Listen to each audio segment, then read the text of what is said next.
10:30 AM live हो गए हम लोग। 10:31 हो चुका है। गुड मॉर्निंग, जय हिंद। बहुत बहुत स्वागत class number 1 science and technology. कैसे हैं आप लोग? और मेरी वीडियो और ऑडियो कैसी पहुंच रही है आप तक?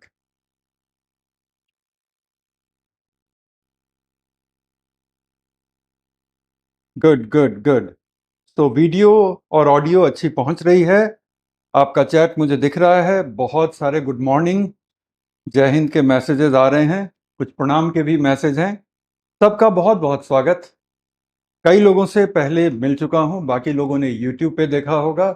और जिनसे पहली बार रूबरू हो रहा हूं, मैं डॉक्टर अभिषेक कुमार हूं और आपके बैच में साइंस एंड टेक्नोलॉजी और एनवायरमेंटल इकोलॉजी के लिए रिस्पॉन्सिबल रहूंगा। आज साइंस एंड टेक्नोलॉजी की क्लास नंबर 1 है और क्लास नंबर 1 और क्लास नंबर 2 जो कल होने वाली है, दोनों ही क्लासेस हम लोग ओरिएंटेशन के लिए रख रहे हैं। ओरिएंटेशन सिर्फ साइंस एंड टेक्नोलॉजी का नहीं, बल्कि ओवरऑल प्रिपरेशन का भी।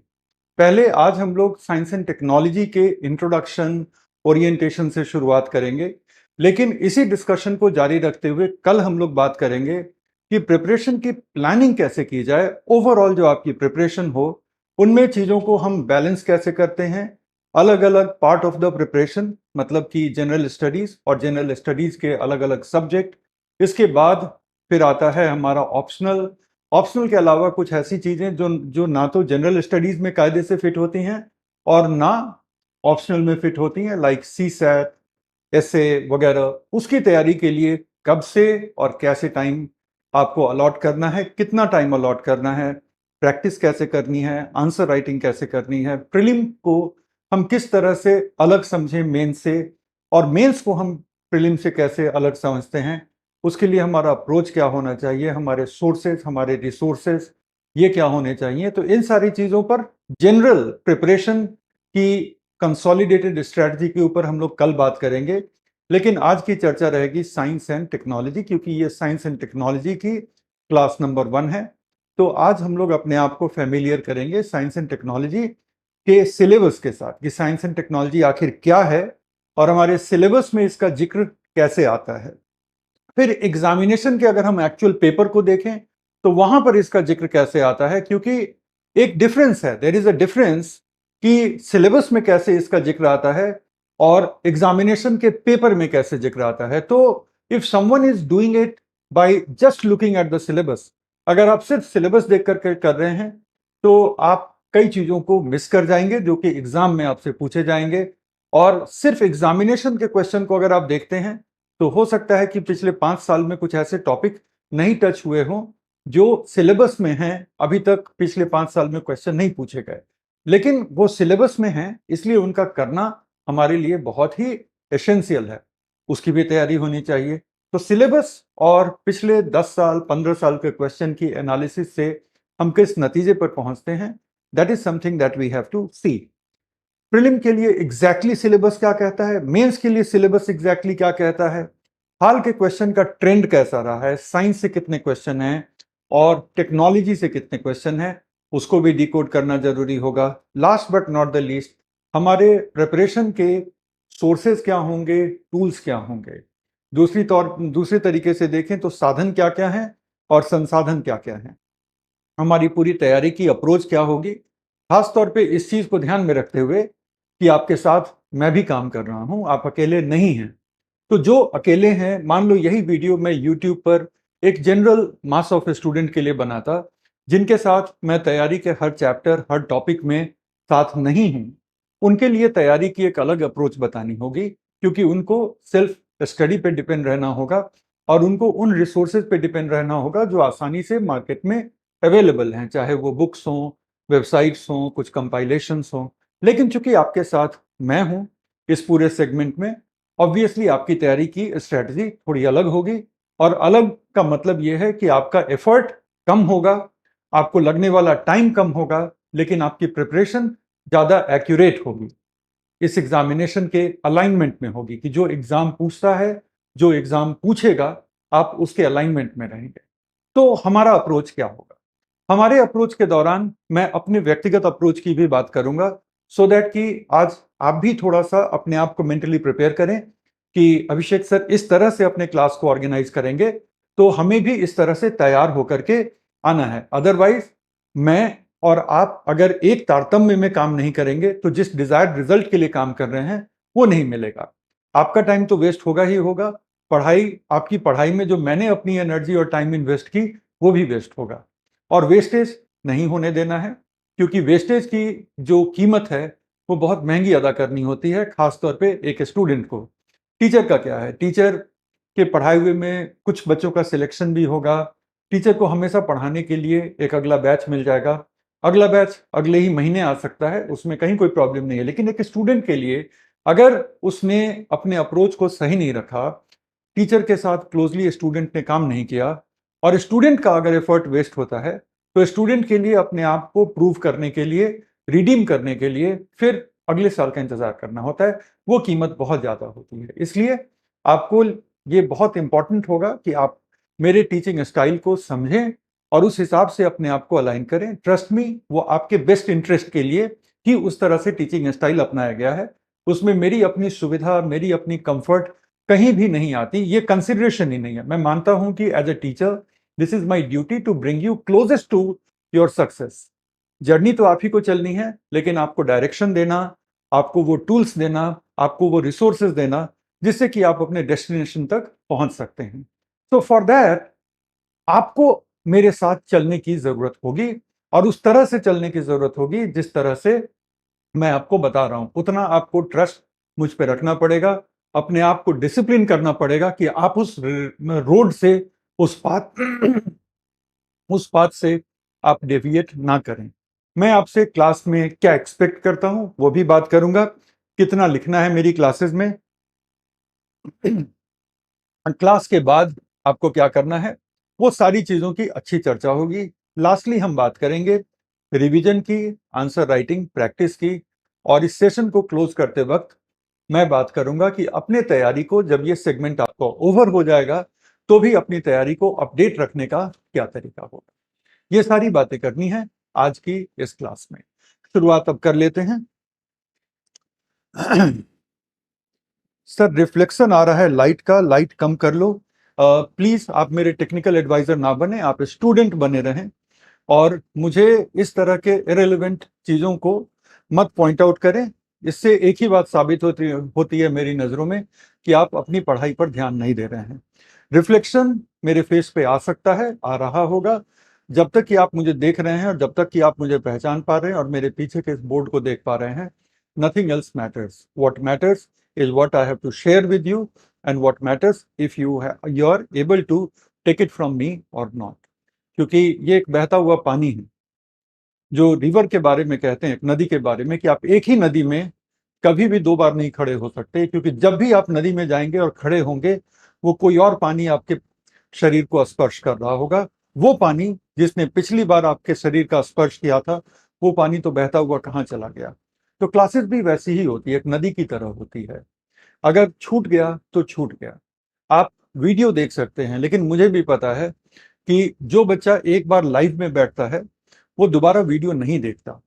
तो जो छूट गया वो छूट गया। So please just concentrate, okay, please just concentrate, and don't worry about कि थोड़ी रिफ्लेक्शन यहाँ आ रही है, थोड़ी रिफ्लेक्शन वहां आ रही है। आपको पढ़ने में कहीं कोई परेशानी नहीं होगी। So that's the whole point that we have to work with. Now शुरू करते हैं अपने डिस्कशन को। राइट और हम लोग बात करते हैं सबसे पहले थीम पर, what is science and technology. Okay, जैसे ही मैंने ये लिखा, अभी एक साथ 1000 मैसेज आएंगे, सर हिंदी यूज किया करो। राइट, मुझे पता है ये बाइलिंगुअल बैच है, थोड़ी सी इंग्लिश, सारे टेक्निकल टर्म, एक्सप्लेनेशन हिंदी में, नोट्स दोनों ही लैंग्वेज में, वो फॉर्मेट होगा। राइट, मुझे इन चीज़ों की सलाह न दीजिएगा, क्योंकि वो मुझे दिखते नहीं हैं। आप देंगे अपना ही टाइम और अपनी ही एनर्जी वेस्ट करेंगे। मुझे पता है कि बाइलिंगुअल बैच में क्या करना होता है।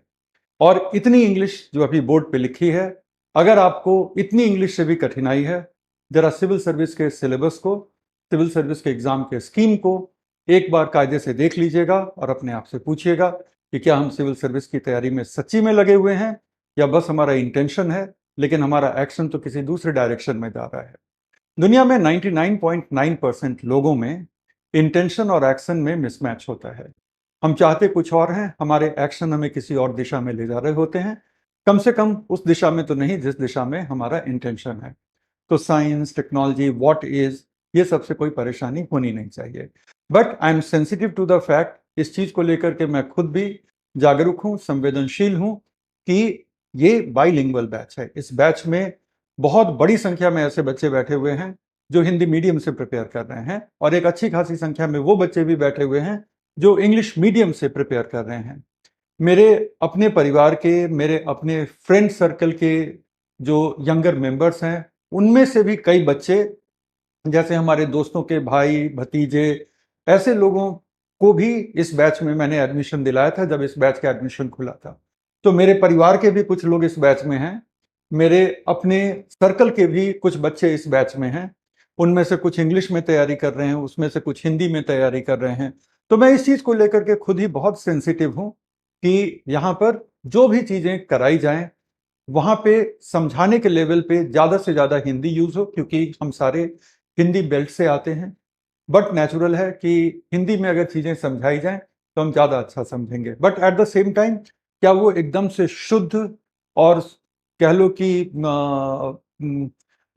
एकदम संस्कृत ओरिएंटेड हिंदी हो? बिल्कुल नहीं। वो हिंदी तो यूपीएससी भी आपसे एक्सपेक्ट नहीं करता, वो हिंदी गवर्नमेंट ऑफ इंडिया भी अपने पीआईबी के प्रेस रिलीज में नहीं लिखती, वो हिंदी गवर्नमेंट ऑफ इंडिया भी अपने योजना, अपने इंडिया ईयरबुक में भी नहीं लिखती। तो उस तरह की संस्कृत निष्ठ हिंदी की जरूरत कम से कम इस एग्जाम के लिए नहीं है। हमें उस हिंदी की बात करनी है जो एडुकेटेड लोगों की हिंदी है।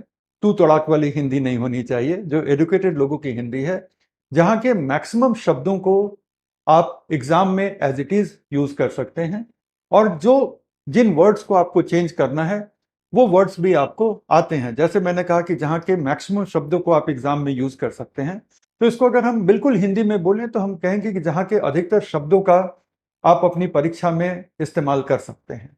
तो ये अगर आपने समझ लिया है तो आप अपने लैंग्वेज में लिख भी लेंगे। लेकिन एट द सेम टाइम जहां तक बात है टेक्नोलॉजी के टेक्नोलॉजिकल टर्म्स की, recombinant DNA technology, CRISPR, DNA, RNA, recombinant vaccine वगैरह, तो ये सारे टर्म हमें इंग्लिश में लिखने होंगे, इंग्लिश में समझने होंगे और इंग्लिश में आप अपने एग्जाम में लिख सकते हैं। आपकी लिपि देवनागरी हो सकती है, अगर आप हिंदी मीडियम के स्टूडेंट हैं आपकी लिपि देवनागरी हो सकती है, लेकिन वो टर्म इंग्लिश में ही रहेंगे। आप पुनर्संयोजी टीका नहीं लिखेंगे, आप रिकॉम्बिनेंट वैक्सीन ही लिखेंगे। क्रिस्पर का कोई हिंदी नाम नहीं है। स्टेम सेल के हिंदी नाम पर काफी विवाद है। 5 किताबों को, 5 सोर्सेज को देखेंगे तो स्टेम सेल को लेकर काफी अलग अलग शब्दों को देखना आपको मिल जाएगा। लेकिन जब आप गवर्नमेंट ऑफ इंडिया के डॉक्यूमेंट को देखते हैं, योजना के आर्टिकल्स को देखते हैं, तो वो सीधे स्टेम कोशिका लिख देते हैं, जहां पे कहीं कोई दिक्कत नहीं है। कैंसर को कर्क रोग आप नहीं लिखते, आप कैंसर ही लिखते हैं। तो टेक्निकल टर्म आज की डेट में हिंदी में भी आप वही इंग्लिश वाले टेक्निकल टर्म को देवनागरी में लिख सकते हैं। तो अब मैं अपना काम शुरू करता हूं। ये सारी बातें तय हो गई कि हमारा लैंग्वेज क्या रहेगा और आप इस लैंग्वेज को लेकर के मुझे सजेशन नहीं भेजेंगे क्योंकि वो मुझे दिखेंगे ही नहीं। शुरू करते हैं। साइंस एंड टेक्नोलॉजी क्या है? तो 2 शब्द हैं। पहला शब्द तो ये है हमारा विज्ञान,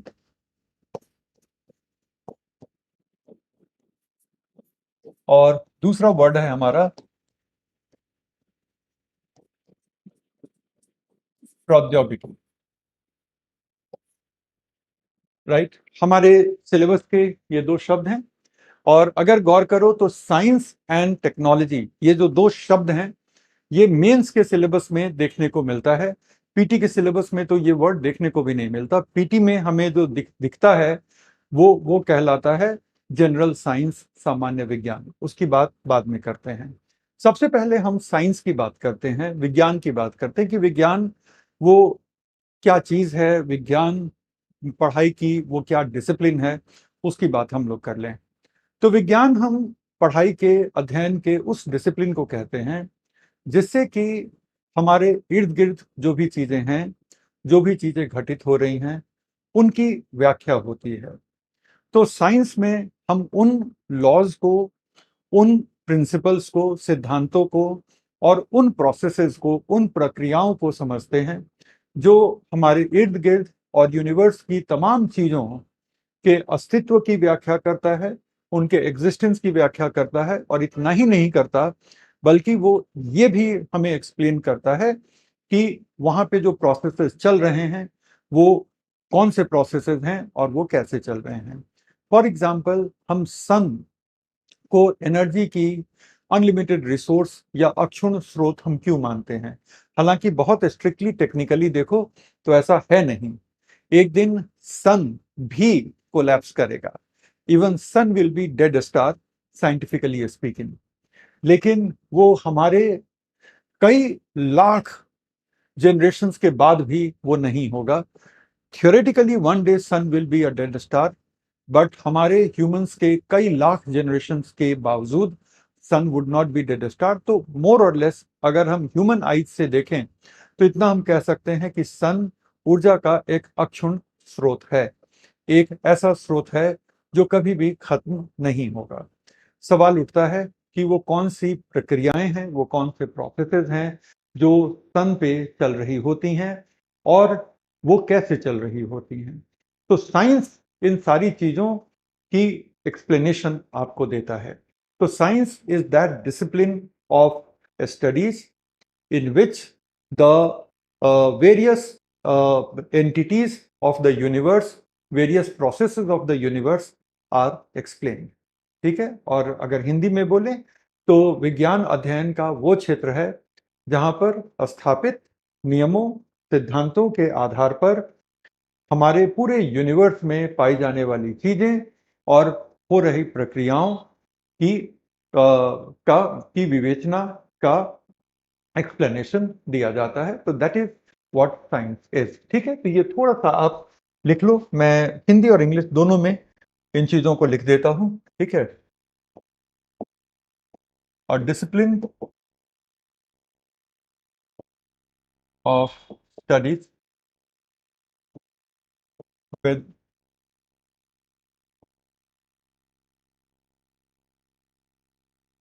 established laws and principles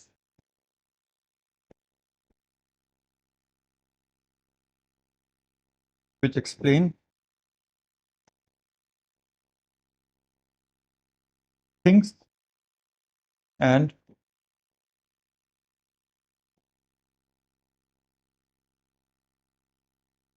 processes around us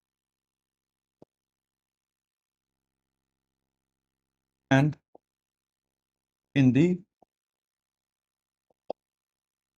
universe। इसको हम कहते हैं साइंस।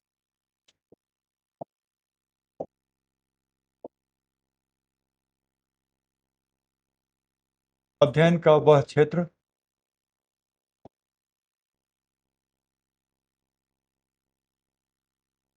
जहां स्थापित नियमों और सिद्धांतों के आधार पर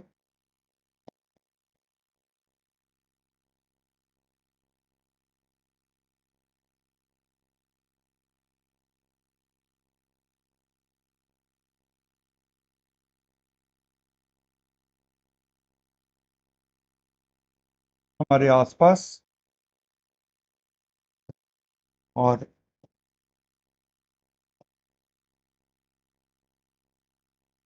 ब्रह्मांड की चीजों और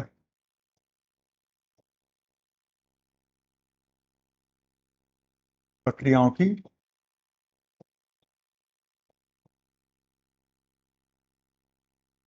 व्याख्या की जाती है।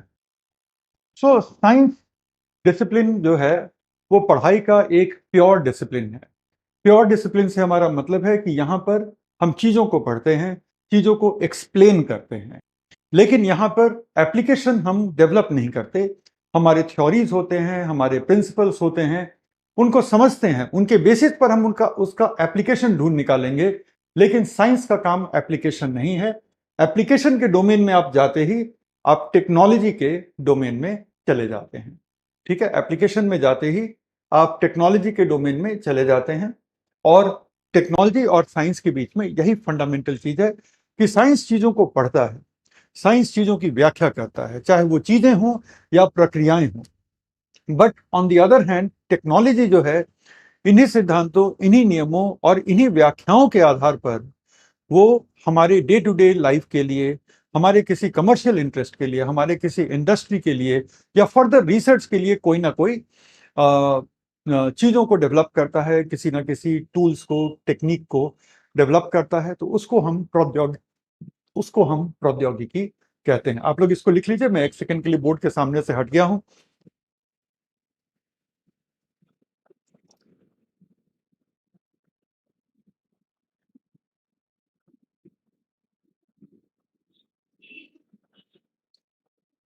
चलिए, आप लोगों ने लिख लिया, कुछ लोगों ने तो कह ही दिया कि लिख लिया है। तो अब हम आते हैं प्रौद्योगिकी पे।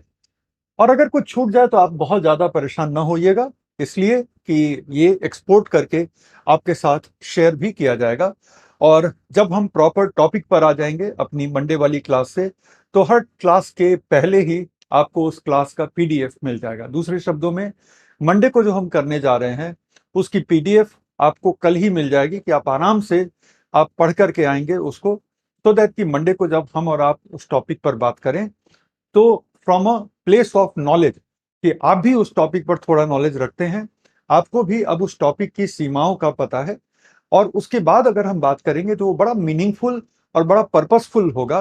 मीनिंगफुल कि आप आसानी से समझेंगे, पर्पसफुल का मतलब कि एक ही एग्जाम के लिए आप तैयारी कर रहे हैं और मैं तैयारी करा रहा हूं, तो हम दोनों एक ही पर्पस के लिए काम करते नजर आएंगे। इसलिए अगर कभी कुछ छूट जाए तो बहुत ज्यादा उसका प्रेशर न लीजिएगा।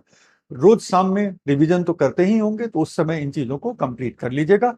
मूविंग नेक्स्ट, हम आते हैं अब टेक्नोलॉजी पर।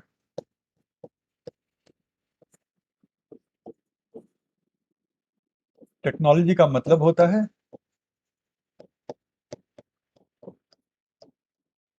प्रौद्योगिकी। ओके, सो टेक्नोलॉजी जो है वो है application of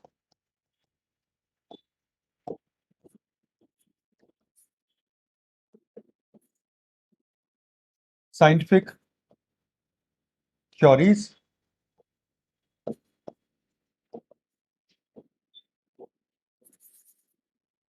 laws and discoveries for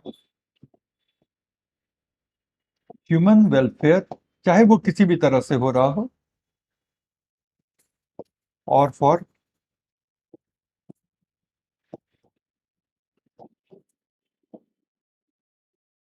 further research.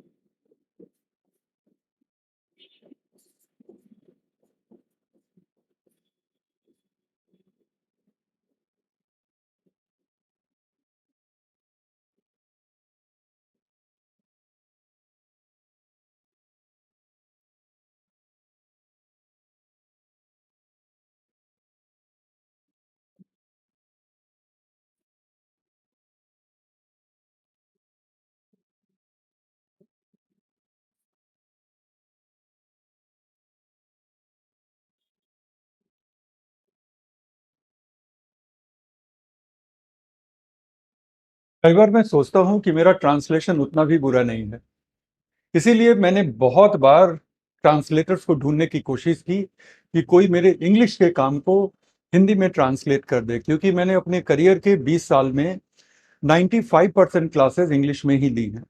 तो इसलिए हमेशा मैं ढूंढते रहता हूं कि कोई मेरे इंग्लिश के काम को हिंदी में ट्रांसलेट कर दे, और उसकी जो, कह लो कि उसका जो सार है उसको कॉम्प्रोमाइज किए बगैर मुझे मिलते नहीं हैं। इसलिए हमेशा ही खुद ही करना पड़ता है। लेकिन एक तरह से ठीक है कि खुद करते हैं, तो मैं ये तो नहीं कहता कि गलतियां बिल्कुल जीरो हो जाएंगी। कई बार मुझसे भी चूक हो सकती है, जाने में नहीं तो अनजाने में थोड़ी देर के लिए ध्यान हटा और कुछ त्रुटि आ गई, जो अक्सर मेरे स्टूडेंट फिर बताते कि सर वो वाले नोट में वो था।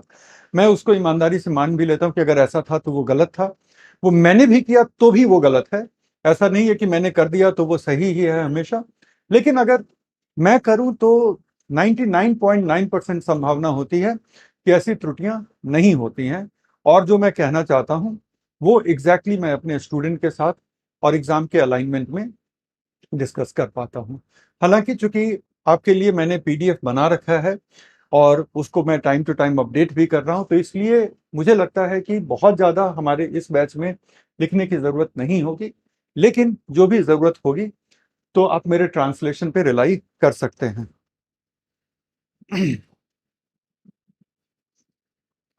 चलो, तो विज्ञान क्या है, प्रौद्योगिकी टेक्नोलॉजी क्या है, I think we now know this, correct.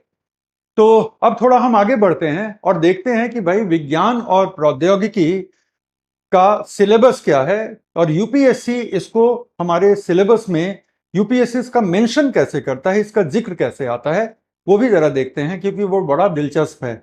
UPSC कहता कुछ है, एग्जाम में पूछता कुछ है, लेकिन चूंकि ये ऐसा कर रहा है और करते आ रहा है, तो हमारे लिए आसानी है कि हम समझ सकते हैं कि यूपीएससी के सिलेबस को हमेशा ही अक्षरशः लेने की जरूरत नहीं है, उसके बियॉन्ड भी हमें जाना पड़ेगा। और मैं आपको दिखाऊंगा मेंस के सिलेबस में कि सिलेबस के जो टॉपिक हैं और सिलेबस से बाहर के किस तरह के क्वेश्चन इस साल भी पूछे गए हैं, इस साल भी पूछे गए हैं।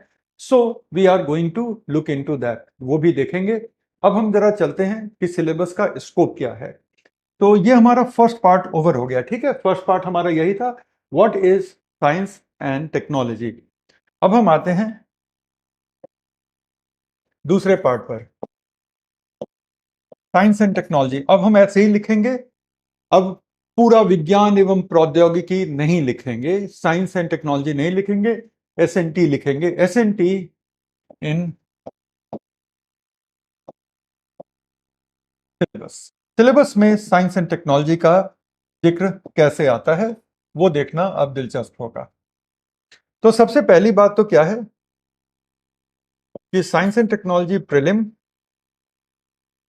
और मेन दोनों में ही शामिल है, प्रीलिम में भी शामिल है और मेंस में भी शामिल है। जहां तक बात है मेंस का, तो मेंस के पेपर 3 में साइंस एंड टेक्नोलॉजी की जगह आती है। ये वो पेपर है जहां पर इंडियन इकोनॉमी भी है, एनवायरमेंट भी है, डिजास्टर मैनेजमेंट भी है और इंटरनल सिक्योरिटी भी है। और प्रीलिम में ऑफ कोर्स जीएस पेपर 1 में आता है, क्योंकि जीएस पेपर 2 सीसैट का पेपर है। अब हम आते हैं सबसे पहले प्रीलिम में। प्रीलिम में वेटेज कितना है, प्रीलिम में सिलेबस क्या कहता है, और प्रीलिम में सिलेबस में कुछ बता करके क्वेश्चन कैसे यूपीएससी पूछती है, उस पर चर्चा होगी। फिर हम आते हैं मेंस पे। ओके,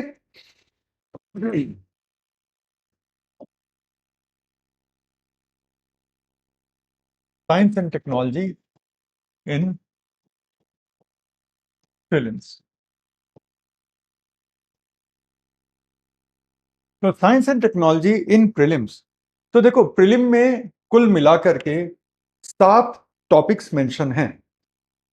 करंट अफेयर्स अलग से मेंशन है और टॉपिक 1 के रूप में मेंशन है। अक्सर हम ध्यान नहीं देते, जब प्रीलिम की सिलेबस को हम गिनाने पे आते हैं तो हम शुरू करते हैं हिस्ट्री से, ज्योग्राफी से, वो ठीक है। लेकिन औपचारिक तौर पर यूपीएससी हमसे सबसे पहली टॉपिक जिसकी मांग करता है, that topic is what, that topic is current affairs. तो पहला टॉपिक है करंट अफेयर्स, दूसरा है इंडिया की history. Of course world history prelim का पार्ट नहीं है, वर्ल्ड हिस्ट्री मेंस के जीएस पेपर 1 का एक छोटा सा पार्ट है। एक आधा साल यूपीएससी को मन नहीं किया तो क्वेश्चन भी नहीं पूछे। ओके, उसके बाद ज्योग्राफी, यहां पर इंडिया की भी ज्योग्राफी है और वर्ल्ड की भी ज्योग्राफी है। उसके बाद पॉलिटी, करेक्ट, तो करंट हो गया, हिस्ट्री हो गई, ज्योग्राफी हो गया, polity. Polity of course India की ही पॉलिटी पूछी जाएगी और उसके साथ साथ थोड़ी सी पब्लिक पॉलिसी और गवर्नेंस वाले टॉपिक भी घुस ही आते हैं, खासतौर पे एग्जामिनेशन के क्वेश्चन में। 4 एरियाज हो गए। 5वां एरिया है इंडियन इकोनॉमी, जिसमें सस्टेनेबल डेवलपमेंट भी है, इंक्लूसिव ग्रोथ भी है, different schemes of the government भी है वगैरह। 6ठा और 7वां ये दोनों मेरे टॉपिक्स हैं। 6ठे टॉपिक को यूपीएससी ने बड़ी सफाई से लिखा है कि इन्वायरमेंटल इकोलॉजी, बायोडाइवर्सिटी वगैरह, जिसके लिए आपको डोमेन का एक्सपर्ट होने की जरूरत नहीं है। ठीक है, ऐसे करके लिखा है। और 7वां टॉपिक लिखा गया है जनरल साइंस। ये दोनों ही 6ठे और 7वें दोनों ही बहुत ही डिसेप्टिव, बहुत ही चतुराई से और इन अ वे आपको अंधेरे में रखने के तरीके से लिखी गई बातें हैं। नहीं कह रहा कि यूपीएससी इंटेंशनली ऐसा कर रही है, ऐसा कोई इंटेंशन नहीं है कि जो बच्चे इस परीक्षा को दे रहे हैं उनको अंधेरे में रखा जाए, मैं बिल्कुल ये नहीं कहना चाह रहा। बट इस बात में कहीं कोई मुझे दो राय नहीं दिखती कि यूपीएससी ने इस एरिया को कायदे से एक्सप्लेन किया नहीं है। जहां तक एनवायरमेंट की बात है तो सिर्फ इतने ही एनवायरमेंट, बायोडाइवर्सिटी से क्वेश्चन नहीं आते, प्रॉपर इकोलॉजी से भी क्वेश्चन आते हैं और इसके करंट के डीप में जाकर के भी क्वेश्चन पूछे जाते हैं। कई क्वेश्चन इतने डीप होते हैं कि अगर आप करंट को कायदे से नहीं पढ़ा है आपने, तो आप एक्सपर्ट होने के बावजूद उन क्वेश्चन को गलत करके आएंगे, even if you are expert. UPSC कहती है कि जहां पर एक्सपर्ट नॉलेज की जरूरत नहीं है, और सच्चाई यह है कि कई क्वेश्चन तो करंट के इतनी बारीकियों से उठा करके यूपीएससी पूछती है कि आप एक्सपर्ट हो करके भी नहीं जवाब दे पाएंगे अगर आपने उस पर्टिकुलर करंट को नहीं पढ़ा है तो। दूसरे शब्दों में अगर हम कहें तो यूपीएससी रियली वांट्स यू कि आप बहुत ही सिस्टमैटिक तरीके से पढ़ें, हार्डवर्क नहीं लेकिन सिस्टमैटिक तरीके से पढ़ें। आपको इस चीज का इल्म हो कि इंपॉर्टेंट क्या है और उस चीज को पढ़ना कैसे है। वो जब एनवायरमेंट की बात आएगी तो मैं बता दूंगा, अभी हम लोग साइंस पे हैं। तो प्रीलिम में अगर हम बात करें तो टॉपिक नंबर 7 है जनरल साइंस। और उससे मेरा कंप्लेन ये है कि जनरल साइंस से जो मैसेज जाता है वो तो एक भी क्वेश्चन में दिखता नहीं है, और जो क्वेश्चंस आते हैं वो बाकायदा टेक्नोलॉजी से क्वेश्चन आते हैं। यूपीएससी कह सकती है कि जनरल साइंस से तो हमने बहुत कम ही क्वेश्चन डाले हैं, लेकिन साइंस के करंट से हम क्वेश्चंस पूछ रहे हैं। यूपीएससी ऐसा कह सकती है, मैं मान सकता हूं, बट द पॉइंट इज कि जब आप जो पूछ रहे हैं उसको सिलेबस में डाल दें तो बच्चे तैयारी करके आएंगे। ऐसा तो है नहीं कि आप डालेंगे तो बच्चे तैयारी नहीं करेंगे, लेकिन अगर आप कुछ और डालते हैं और कुछ और पूछते हैं तो वो स्टूडेंट जिनको एक टीचर का गाइडेंस नहीं मिला, जिन्होंने ये नहीं समझा कि यूपीएससी ऐसे क्वेश्चन पूछेगी, जिनको सारे पीवाईक्यू की एनालिसिस नहीं की है, तो फिर वो तो कुछ और पढ़ के जाएंगे, कुछ और आएगा। लेकिन आपके साथ ये केस नहीं है। तो अब सबसे पहले हम लोग बात कर लेते हैं कि प्रीलिम्स में हमारा टॉपिक 7 है, जिसको हम कहते हैं सामान्य विज्ञान या जनरल साइंस। करेक्ट। सामान्य विज्ञान से जो एक आम व्यक्ति को जो चीजें समझ में आएंगी वो ये है कि ये वो एरिया है जहां पर हमें स्कूल लेवल की साइंस की बुक्स पढ़नी होंगी, क्योंकि स्कूल की बहुत सारी किताबें हैं जो एक्चुअली सामान्य विज्ञान या जनरल साइंस के टाइटल से ही छपती हैं। अगर आप देखो स्कूल की किताबों को तो बहुत सारे बोर्ड में, शायद एनसीईआरटी में भी, जो 8th 9th 10th की किताबें हैं उनका टाइटल सामान्य विज्ञान होता है। हालांकि 9th 10th में साइंस एंड टेक्नोलॉजी उन्होंने नाम दे दिया है, लेकिन सामान्य विज्ञान होता है। तो जनरली एक मैसेज जाता है कि अच्छा, जो स्कूल के दिनों में 8th 9th 10th के लेवल पे जितनी साइंस आनी चाहिए वो हमें आनी चाहिए, और डे टू डे लाइफ में उसके क्या एप्लीकेशन है वो हमें आनी चाहिए। जो बच्चों वाली बातें होती हैं कि प्रेशर कुकर में खाना क्यों जल्दी पक जाता है, पहाड़ों में खाना बनाना मुश्किल क्यों होता है, एसी और डीसी में क्या फर्क होता है, वगैरह वगैरह, इस सब तरह की चीजें, इंडक्शन करंट क्या होता है, इस तरह की चीजें हमसे पूछी जाएंगी, हमसे एक्सपेक्टेड है। सच्चाई ये है कि यूपीएससी 1990 में भी इस तरह के क्वेश्चन नहीं पूछ रहा था। थोड़ा सा रिवाइंड करके जाओ 1990 में और सोचो कि कितने साल पहले की बात मैं कर रहा हूं। तो मैं बात कर रहा हूं आज से 32 साल 33 साल पहले की बात कर रहा हूं, तो 1990 वगैरह में भी यूपीएससी इस तरह के बच्चों वाले क्वेश्चन नहीं पूछ रहा था। यूपीएससी तब भी प्रीलिम में टेक्नोलॉजी वाले क्वेश्चन पूछ रहा था, ना कि जनरल साइंस के क्वेश्चन पूछ रहा था। सो फर्स्ट थिंग फर्स्ट, कि स्कूल के जो साइंस की बुक्स हैं उनको एंड टू एंड पढ़ लेने से बहुत होगा तो 2 साल में प्रीलिम का एक क्वेश्चन आपको डायरेक्टली मिल जाएगा। 2 साल में प्रीलिम का एक क्वेश्चन डायरेक्टली मिल जाएगा, लेकिन बस इतना ही। तो क्या वो पढ़ना हमारे टाइम का वेस्टेज है? मैं ये नहीं कहूंगा कि उसको पढ़ना हमारे टाइम का वेस्टेज है, लेकिन इतना जरूर हम कहेंगे कि उसको पढ़ने से आपको एग्जाम में क्वेश्चन नहीं मिलेंगे।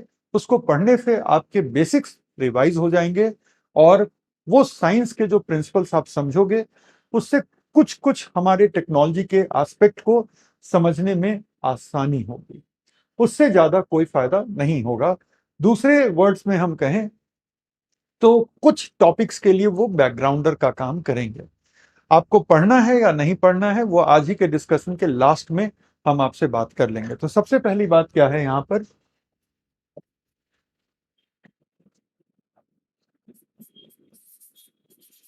कि नॉर्मल बेसिक साइंस के क्वेश्चंस जो हैं,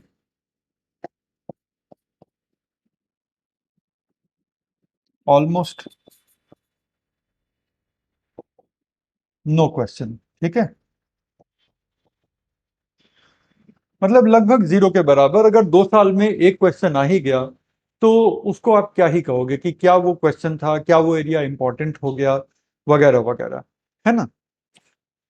तो सबसे पहली बात क्या है कि नॉर्मल बेसिक साइंस, जिसको हम कहते हैं कि eighth, ninth and 10th level की जो साइंस होती है, ठीक है ना। सो यहां से ऑलमोस्ट नो क्वेश्चन। लेकिन क्या है कि ये आने वाले कुछ टेक्नोलॉजी एरिया के लिए ये थोड़े इंपॉर्टेंट बैकग्राउंडर हो जाते हैं। इससे टेक्नोलॉजी के कई क्वेश्चन के बैकग्राउंड को आप थोड़ा समझ पाते हैं, तो इसलिए एडवाइजेबल है। क्या पढ़ना है उस पे जब हम आएंगे तब हम देखेंगे। तो क्या होता है यहां पर कि मोस्ट ऑफ द क्वेश्चंस, हम किसकी बात कर रहे हैं, तो हम बात कर रहे हैं प्रीलिम्स की। तो प्रीलिम्स में most of the questions are from technology and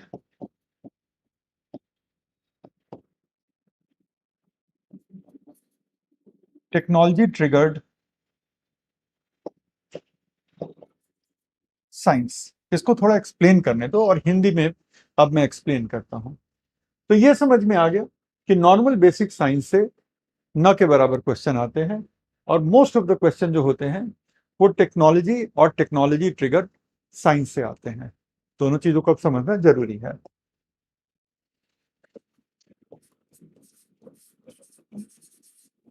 technology मतलब कि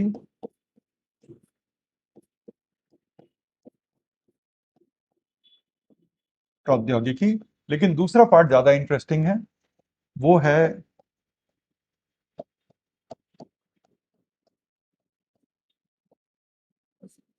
प्रौद्योगिकी का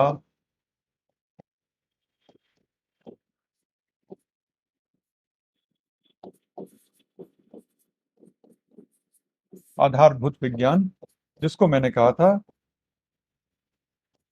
technology triggered science.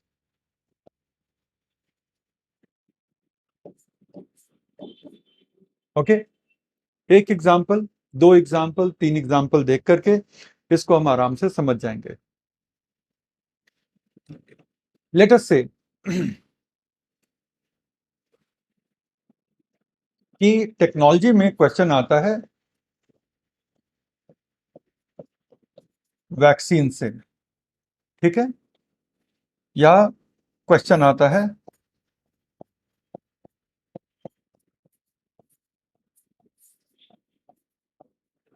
RNA vaccine से। इस साल का फिजियोलॉजी या मेडिसिन का नोबेल प्राइज आरएनए वैक्सीन को डेवलप करने वाले साइंटिस्ट को दिया गया है, करेक्ट। तो ये दोनों ही क्वेश्चन टेक्नोलॉजी के बेस पर हैं। वैक्सीन पैंडेमिक के साल से काफी न्यूज में रहा है। वैक्सीन को लेकर के पहले लोगों की बेचैनी ये थी कि कब वैक्सीन बनेगा, कैसे लोगों को वैक्सीन मिलेगा। बाद में ये सवाल उठे कि क्या ये वैक्सीन इफेक्टिव है, और बाद में ये सवाल उठा कि क्या ये वैक्सीन सेफ है। लेकिन वैक्सीन मोर और लेस 2020 के मार्च से काफी न्यूज में रहा है। ऐसा नहीं है कि वैक्सीन कोई नई चीज है। बच्चों को वैक्सीन जन्म के साथ ही मिलनी शुरू हो जाती हैं, और काफी वक्त तक, ऐसे कह लो कि अडल्ट वैक्सीन को अगर इंक्लूड कर लो, कई वैक्सीन होते हैं जिनको हम अडल्ट वैक्सीन कहते हैं, जो अडल्ट लोगों के लिए भी डिजायरेबल होती हैं कि उनको लेना चाहिए। तो ऐसे देखो तो पूरे लाइफ आप कोई ना कोई वैक्सीन ले सकते हो, depending on your awareness, your medical needs, और आपकी अपनी मंशा कितनी है, आपकी अपनी इंटेंशन कितनी है। सबसे पहली तो वो अवेलेबल है कि नहीं, आपको किसी ने गाइड किया कि नहीं। दूसरी बात आती है कि अगर अवेलेबल भी है तो आपको मेडिकल नीड है या नहीं है। और तीसरी बात ये रहेगी कि अवेलेबल भी है, मेडिकल नीड भी है, आप क्या कन्विंस हैं या नहीं। एक एग्जांपल देते हैं कि जैसे फ्लू की वैक्सीन होती है, ठीक है, जो नॉर्मल इन्फ्लुएंजा होती है, तो एक फ्लू की वैक्सीन होती है। फ्लू की वैक्सीन अडल्ट लोगों को लेनी चाहिए, और अडल्ट लोग डेवलप्ड कंट्रीज में लेते भी हैं, ठीक है, फ्लू की वैक्सीन। तो अडल्ट लोग लेते भी हैं और उनको लेना भी चाहिए। लेकिन क्या इंडिया में सफिशिएंट नंबर अडल्ट फ्लू की वैक्सीन लेते हैं? आंसर है नहीं। इंडिया में हेपेटाइटिस बी के बहुत सारे केसेस हैं, और हेपेटाइटिस बी का अडल्ट वैक्सीन भी अवेलेबल है। कितने लोग हेपेटाइटिस बी की वैक्सीन लेते हैं? तो वो एक अवेयरनेस, एक इंटेंशन भी होती है। लेकिन मोर और लेस वैक्सीन्स क्या होते हैं, वैक्सीन्स कैसे काम करते हैं, कितने तरह के वैक्सीन्स होते हैं, अलग अलग तरीके के वैक्सीन को बनाने का तरीका क्या है, इनमें से कौन सी टेक्नोलॉजी ज़्यादा कारगर है, और वगैरह वगैरह। ये सारी चीज़ें क्या हैं, वैक्सीन की टेक्नोलॉजी से जुड़ी हुई बातें हो गई। लेकिन जब वैक्सीन पर पूरा वर्ल्ड केंद्रित था, तो यूपीएससी ने क्वेश्चन पूछा ह्यूमन इम्यूनिटी से, ठीक है।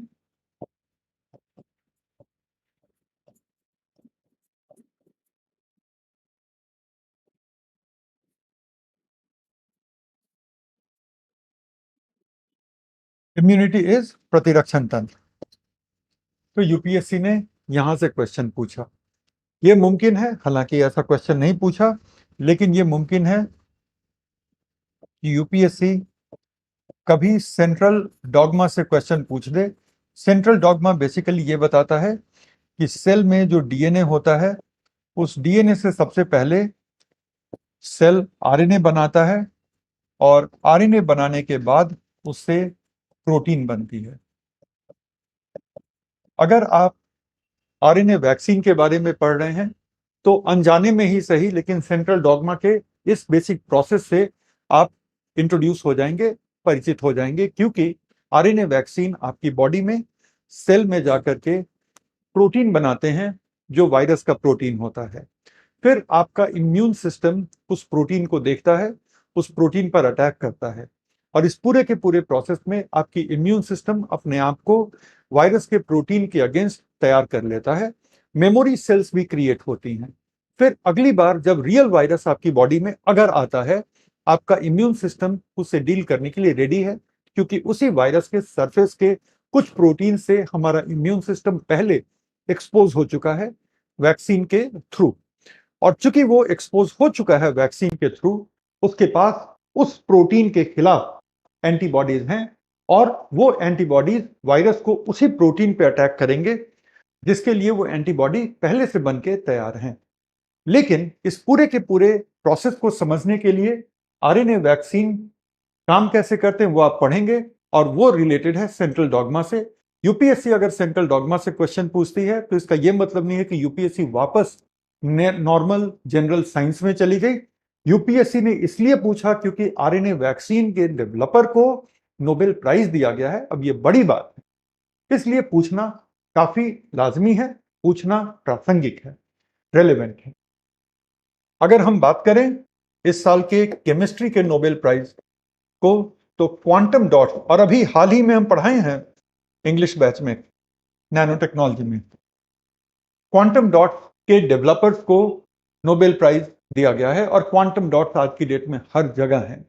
अगर आप अपने मोबाइल के स्क्रीन पर देख पा रहे हैं, तो आपका मोबाइल का स्क्रीन इतनी वाइब्रेंट तरीके से सारे कलर्स को एक्यूरेटली रिप्रोड्यूस इसलिए कर पा रहा है क्योंकि अलग अलग कलर के वेवलेंथ को एमिट करने के लिए अलग अलग क्वांटम डॉट्स आपके एलईडी स्क्रीन में या ओएलईडी स्क्रीन में मौजूद हैं। इसलिए तो क्वांटम डॉट्स क्या है कि एक टेक्नोलॉजी है।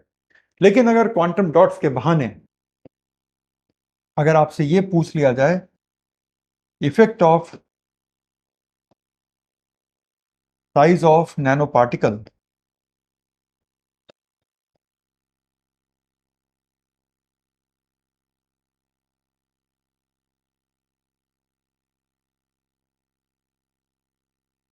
ऑन लाइट एमिशन,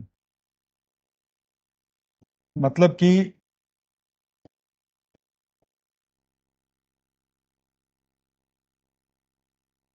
कणों के आकार और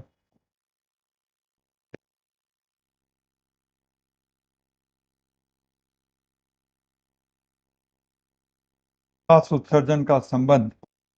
तो ऐसा नहीं है कि अब जो है आपको ये सारी चीजें नैनो इंजीनियरिंग की कोर्स करके पढ़नी है। वो इसलिए पूछा गया, हालांकि वो कोर्स साइंस का मामला है, नैनो साइंस का मामला है, लेकिन वो इसलिए पूछा गया क्योंकि अब क्वांटम डॉट्स के लिए नोबेल प्राइज मिला है। तो प्लीज अंडरस्टैंड कि प्रीलिम में ऐसे ही कि प्रेशर कुकर में खाना जल्दी क्यों बन जाता है, उस टाइप के जनरल साइंस की कोई जगह नहीं है, राइट? या फाउंटेन पेन को, इंक वाले पेन को एरोप्लेन में ले जाने में क्या परेशानी है, वगैरह वगैरह नहीं पूछा जाएगा। लेकिन जो पूछा जाता है जनरल साइंस भी, वो इसलिए पूछा जाता है क्योंकि वो हाल के किसी टेक्नोलॉजी से उसका रिलेशन है, इसलिए पूछा जाता है। तो अगर हम प्रीलिम वाली बात को अब हम थोड़ी समराइज कर लें, तो प्रीलिम वाली बात को समराइज करते हुए हम ये कहेंगे कि प्रीलिम में नॉर्मल बेसिक साइंस से क्वेश्चन न के बराबर आते हैं। मतलब कि 2 साल पे एक क्वेश्चन आ गया तो उसको बहुत ज्यादा दिल से लेने की जरूरत है नहीं। और ऐसा क्या पिछले 2 साल का ट्रेंड है जो मैं बोल रहा हूं? जी नहीं, ऐसा पिछले 25 साल का ट्रेंड मैंने देखा है। और 20 साल से तो मैं पढ़ा ही रहा हूं, 20 से ज्यादा ही हो गया, पता नहीं 2 साल से मैं 20 ही साल पे क्यों रुका हूं। मतलब अपना एज छुपाने की कोई इंटेंशन नहीं है, लेकिन मैं 20 साल से ज्यादा से पढ़ा रहा हूं, ठीक है ना। आज ही आर्टिकल आया था क्वांटम डॉट्स के बारे में, आएगा। तो हम क्या कह रहे हैं ना कि 20 साल से जो ट्रेंड मैं देख रहा हूं, 25 साल से, क्योंकि पढ़ाने के पहले भी यूपीएससी के पेपर्स तो देख ही रहा था मैं। और इसे ये मत समझना कि यूपीएससी हजारों बार दे करके मैं हजारों बार फेल हुआ हूं, वो कहानी किसी और दिन के लिए, ओके। यूपीएससी कब दिया, क्यों दिया, और कितनी बार दिया, और कहां पहुंचा, वो कभी और की कहानी रहेगी। लेकिन यूपीएससी में चूंकि मेरे सीनियर, मेरे दोस्त, ये लोग अपीयर हुए, क्लियर किया, तो उसमें एक इंटरेस्ट तो था ही। तो अगर पिछले 25 साल के क्वेश्चन पेपर को हम एनालाइज करते हैं तो ये देखते हैं मोर और लेस 2 से 3 साल में एक बार एकदम प्योर बेसिक साइंस का क्वेश्चन आता है। और चूंकि ये यूपीएससी का बैच है, ये स्टेट पीसीएस का बैच नहीं है, तो यहाँ पर आप एकदम से सुरक्षित होकर के सेफली ये अज्यूम कर सकते हैं कि जनरल साइंस के क्वेश्चन नहीं आने। टेक्नोलॉजी से मोस्ट ऑफ द क्वेश्चंस आते हैं, मोस्ट का मतलब 99% के करीब क्वेश्चन टेक्नोलॉजी से आते हैं। और टेक्नोलॉजी से आने वाले क्वेश्चन दो तरह के होते हैं, डायरेक्ट टेक्नोलॉजी के बेसिस पर पूछे जाएंगे, और नहीं तो टेक्नोलॉजी ट्रिगर्ड साइंस पर पूछे जाएंगे, ठीक है। इसी तरह से हाइड्रोजन व्हीकल एक तरह की टेक्नोलॉजी है, लेकिन वो साइंटिफिक प्रोसेस जिससे कि हाइड्रोजन को ब्रेक किया जाता है और इलेक्ट्रॉन का फ्लो, दूसरे शब्दों में एक करंट क्रिएट किया जाता है। तो हाइड्रोजन से करंट कैसे क्रिएट होता है, वो साइंस है। और हाइड्रोजन फ्यूल सेल पर बेस्ड कार, ट्रक या कोई भी व्हीकल जो है, वो टेक्नोलॉजी है। तो जरूरी नहीं है कि यूपीएससी हमेशा टेक्नोलॉजी से पूछे, टेक्नोलॉजी ट्रिगर्ड साइंस से क्वेश्चन पूछ लेता है। करेक्ट। अब हम आते हैं अपने अगले पॉइंट पर, जो कि है हमारा 2B, वो है science and technology in mains.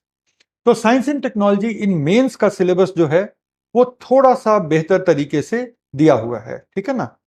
वो थोड़ा सा बेहतर तरीके से दिया हुआ है, उसको एक बार आप लोग देख लें, फिर मैं बात करता हूं कि ये सिलेबस से कैसे कैसे आउट ऑफ सिलेबस क्वेश्चन पूछे गए हैं, और फिर हम बात करेंगे प्रीलिम में कितना वेटेज है और मेंस में कितना वेटेज है। तो वेटेज की बात इसके बाद हम लोग करेंगे, ठीक है।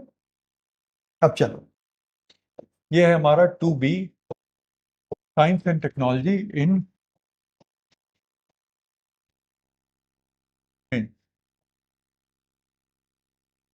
राइट। तो अब अगर हम देखते हैं science and technology in mains, तो आप देखोगे कि ये पेपर 3 का पार्ट है।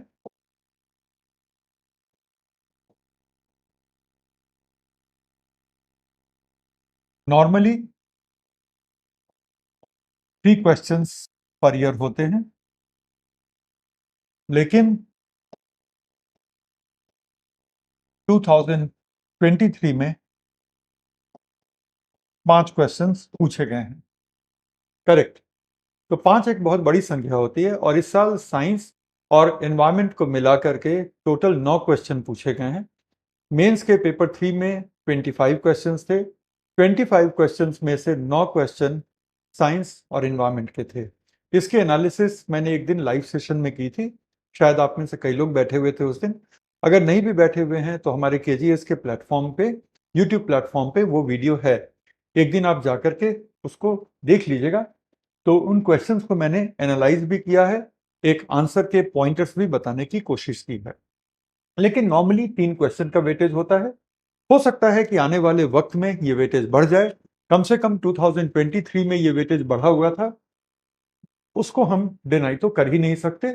आगे देखना होगा कि यूपीएससी क्या इसी ट्रेंड को मेंटेन रखती है या इस ट्रेंड में कोई तब्दीली आती है, but that is something that we will be seeing in the years to come, not now. ठीक है। तो ये रहा सिलेबस के 3 पिलर हैं। यूपीएससी के साइंस एंड टेक्नोलॉजी के सिलेबस के 3 पिलर्स हैं।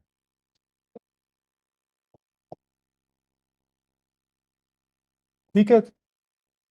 सबसे पहला जो है, जिसको ये कहता है science and technology development, application and effect in day to day life. तो science and technology development, application and effect on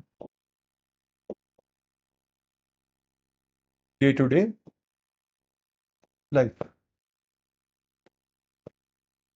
ठीक है। मतलब कि इस क्षेत्र में जो विकास हो रहे हैं, इसके जो एप्लीकेशंस हैं, और इसके प्रभाव कहाँ,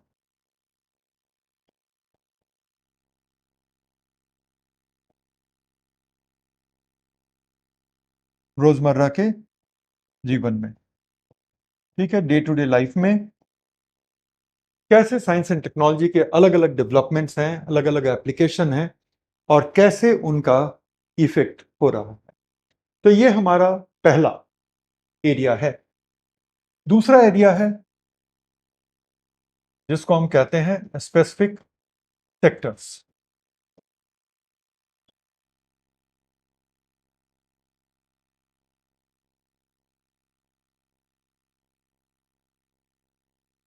जहां पर यूपीएससी ने नाम देके कहा है कि इन चीजों को तो आप पढ़ ही लीजिएगा, सो दैट वेज। तो यहां पे है आईटी,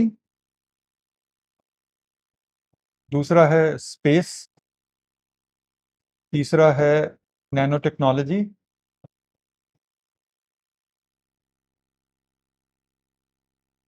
चौथा है रोबोटिक्स, और पांचवा है बायोटेक्नोलॉजी, और छठा है IPR। ठीक है।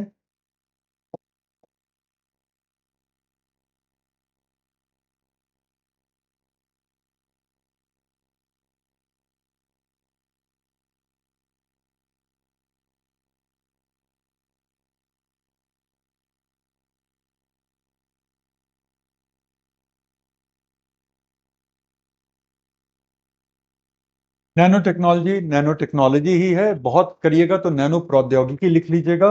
रोबोटिक्स, रोबोटिक्स ही है। बायोटेक्नोलॉजी, आजकल बायोटेक्नोलॉजी ही है, जैव प्रौद्योगिकी कोई नहीं कहता। और IPR का मतलब होता है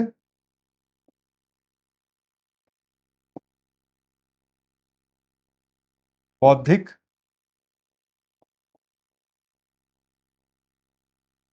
संपदा अधिकार। अब यकीन करोगे, यूपीएससी 1, 2, 3, 4, 5 और 6, ठीक है, यूपीएससी बस एग्जैक्टली इन्हीं 6 चीजों को आपको कहता है कि पढ़ लो बस। राइट। और आईटी में मैं कंप्यूटर को भी लेके चल रहा हूं। राइट, आईटी में मैं कंप्यूटर को छोड़ के नहीं चल रहा हूं। हालांकि कंप्यूटर को यूपीएससी ने अलग से लिख दिया है, बट मैं कह रहा हूं कि कंप्यूटर समेत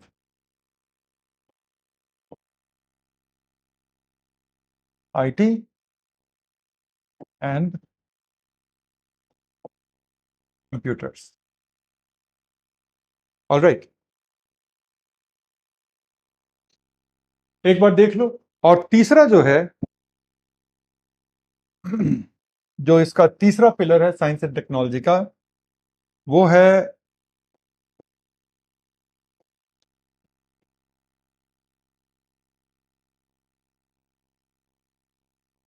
भारत में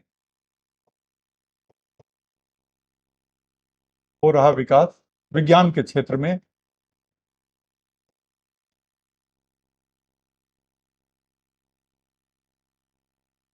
भारतीयों का योगदान वगैरह। तो जो हमारा तीसरा सेक्टर है, यहां पर हम बात कर रहे हैं developments in India and the contribution of the Indians. इस पे अलग से क्वेश्चन नहीं पूछे जाते। ये हर एरिया में, हर टॉपिक में आपको लास्ट में ये ऐड करना पड़ेगा। नैनो टेक्नोलॉजी में इंडिया में किस तरह के रिसर्च चल रहे हैं, इंडिया में किस तरह की पब्लिक प्राइवेट पार्टनरशिप चल रही है, और इंडिया में अभी तक नैनो टेक्नोलॉजी के फील्ड में क्या क्या डेवलप किया जा चुका है, इंडिया रोबोटिक्स के फील्ड में क्या इनिशिएटिव ले रहा है, इंडिया सुपर कंप्यूटिंग के फील्ड में क्या इनिशिएटिव ले रहा है। और जब हम कहते हैं कि कंट्रीब्यूशन ऑफ इंडियंस, भारतीयों का योगदान, तो वहां पर किसी इंडिविजुअल की बात नहीं हो रही होती कि किस व्यक्ति ने क्या योगदान किया। जो मॉडर्न डे टेक्नोलॉजी है, it is never won person thing. वो फिल्मों में होता है कि एक पर्सन एक बंद लैब में, एक बंद कमरे में बैठ करके कुछ डेवलप कर रहा है, और अचानक से कुछ डेवलप कर लिया और पूरी दुनिया उससे बदल गई। ये पिछले 50-60 साल से होना बंद हो चुका है। आज का जो साइंस है, it is team work. A big team is working in the field of fundamental science. बहुत बड़ी टीम फंडामेंटल साइंस के फील्ड में काम कर रही होती है। और अगर आप टेक्नोलॉजी की बात करो, तो वहां पे उससे भी बड़ी टीमें काम कर रही होती हैं। इन अदर वर्ड्स, ये टीम एफर्ट है, तो किसी एक व्यक्ति को आप कभी भी श्रेय नहीं देते। तो एग्जाम की तैयारी में you are never going to focus on one individual contribution. You just have to focus, आपको सिर्फ फोकस करना है कि इंडिया में किस लैब ने, प्राइवेट गवर्नमेंट किस लैब ने किस तरह का काम साइंस एंड टेक्नोलॉजी के फील्ड में किया है। 1 मिनट के लिए हम बोर्ड के सामने से हट जाते कि अगर कुछ लिखना है तो आप लोग उसको लिख लें।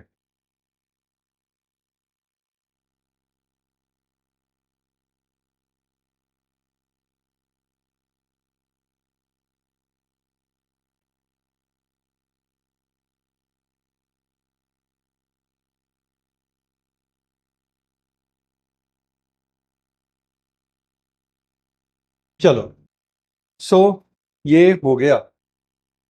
सो ये कोई अलग से चैप्टर नहीं है, अब थोड़ा सा हम लोग इस चीज को देखने की कोशिश करते हैं कि क्या सिर्फ इतने ही टॉपिक्स को करने से हो जाएगा। तो इस साल एक क्वेश्चन जो था वो था हमारा इलेक्ट्रिक व्हीकल पे। अब ये मुझे बताओ कि electric vehicle IT and computer का टॉपिक है? लगता तो नहीं है। स्पेस का टॉपिक है? क्या इलेक्ट्रिक व्हीकल स्पेस में चलेंगे या इलेक्ट्रिक वाले स्कूटर और कार रोड पे ही चल रहे हैं? तो स्पेस का भी नहीं है। नैनो टेक्नोलॉजी है क्या उसमें? बिल्कुल नहीं। रोबोटिक्स है क्या? बिल्कुल नहीं। कुछ गाड़ियां पेट्रोल पे चलती हैं, कुछ गाड़ियां डीजल पे चलती हैं, कुछ गाड़ियां बैटरी पे चलती हैं जिनको रिचार्ज कर लेते हैं आप। तो in that way electric vehicle जो है वो रोबोटिक्स का भी पार्ट नहीं है। बायोटेक्नोलॉजी बिल्कुल नहीं। इंटेलेक्चुअल प्रॉपर्टी राइट, उससे भी जुड़ा हुआ मुद्दा इंडिया में तो नहीं है, क्योंकि इलेक्ट्रिक व्हीकल की टेक्नोलॉजी काफी पुरानी है। ऐसा नहीं है कि ये बहुत नई है। हाँ, इलेक्ट्रिक व्हीकल कार के फॉर्म में और बड़ी गाड़ियों के फॉर्म में नई बात है, मैं मान गया। लेकिन छोटे छोटे इलेक्ट्रिक व्हीकल तो कब से चल रहे हैं, राइट? तो इनमें से कुछ भी नहीं है। तो इलेक्ट्रिक व्हीकल पे यूपीएससी ने क्वेश्चन पूछने की जरूरत कैसे कर ली? कहां से इलेक्ट्रिक व्हीकल आ गया यूपीएससी के दिमाग में? और इसका जवाब आता है कि रोजमर्रा की जिंदगी में जो टेक्नोलॉजिकल डेवलपमेंट हो रहे हैं उनका क्या इफेक्ट पड़ेगा। इसी तरह से यहां पे पब्लिक हेल्थ नहीं है, लेकिन वैक्सीन पर सवाल पूछा जा चुका है। क्यों पूछा गया? क्योंकि टेक्नोलॉजी का वो हिस्सा है जो आपकी रोजमर्रा की जिंदगी को, आपकी पूरी जिंदगी को वो बचा सकता है। इन अदर वर्ड, ये आपके लिए इंपॉर्टेंट है।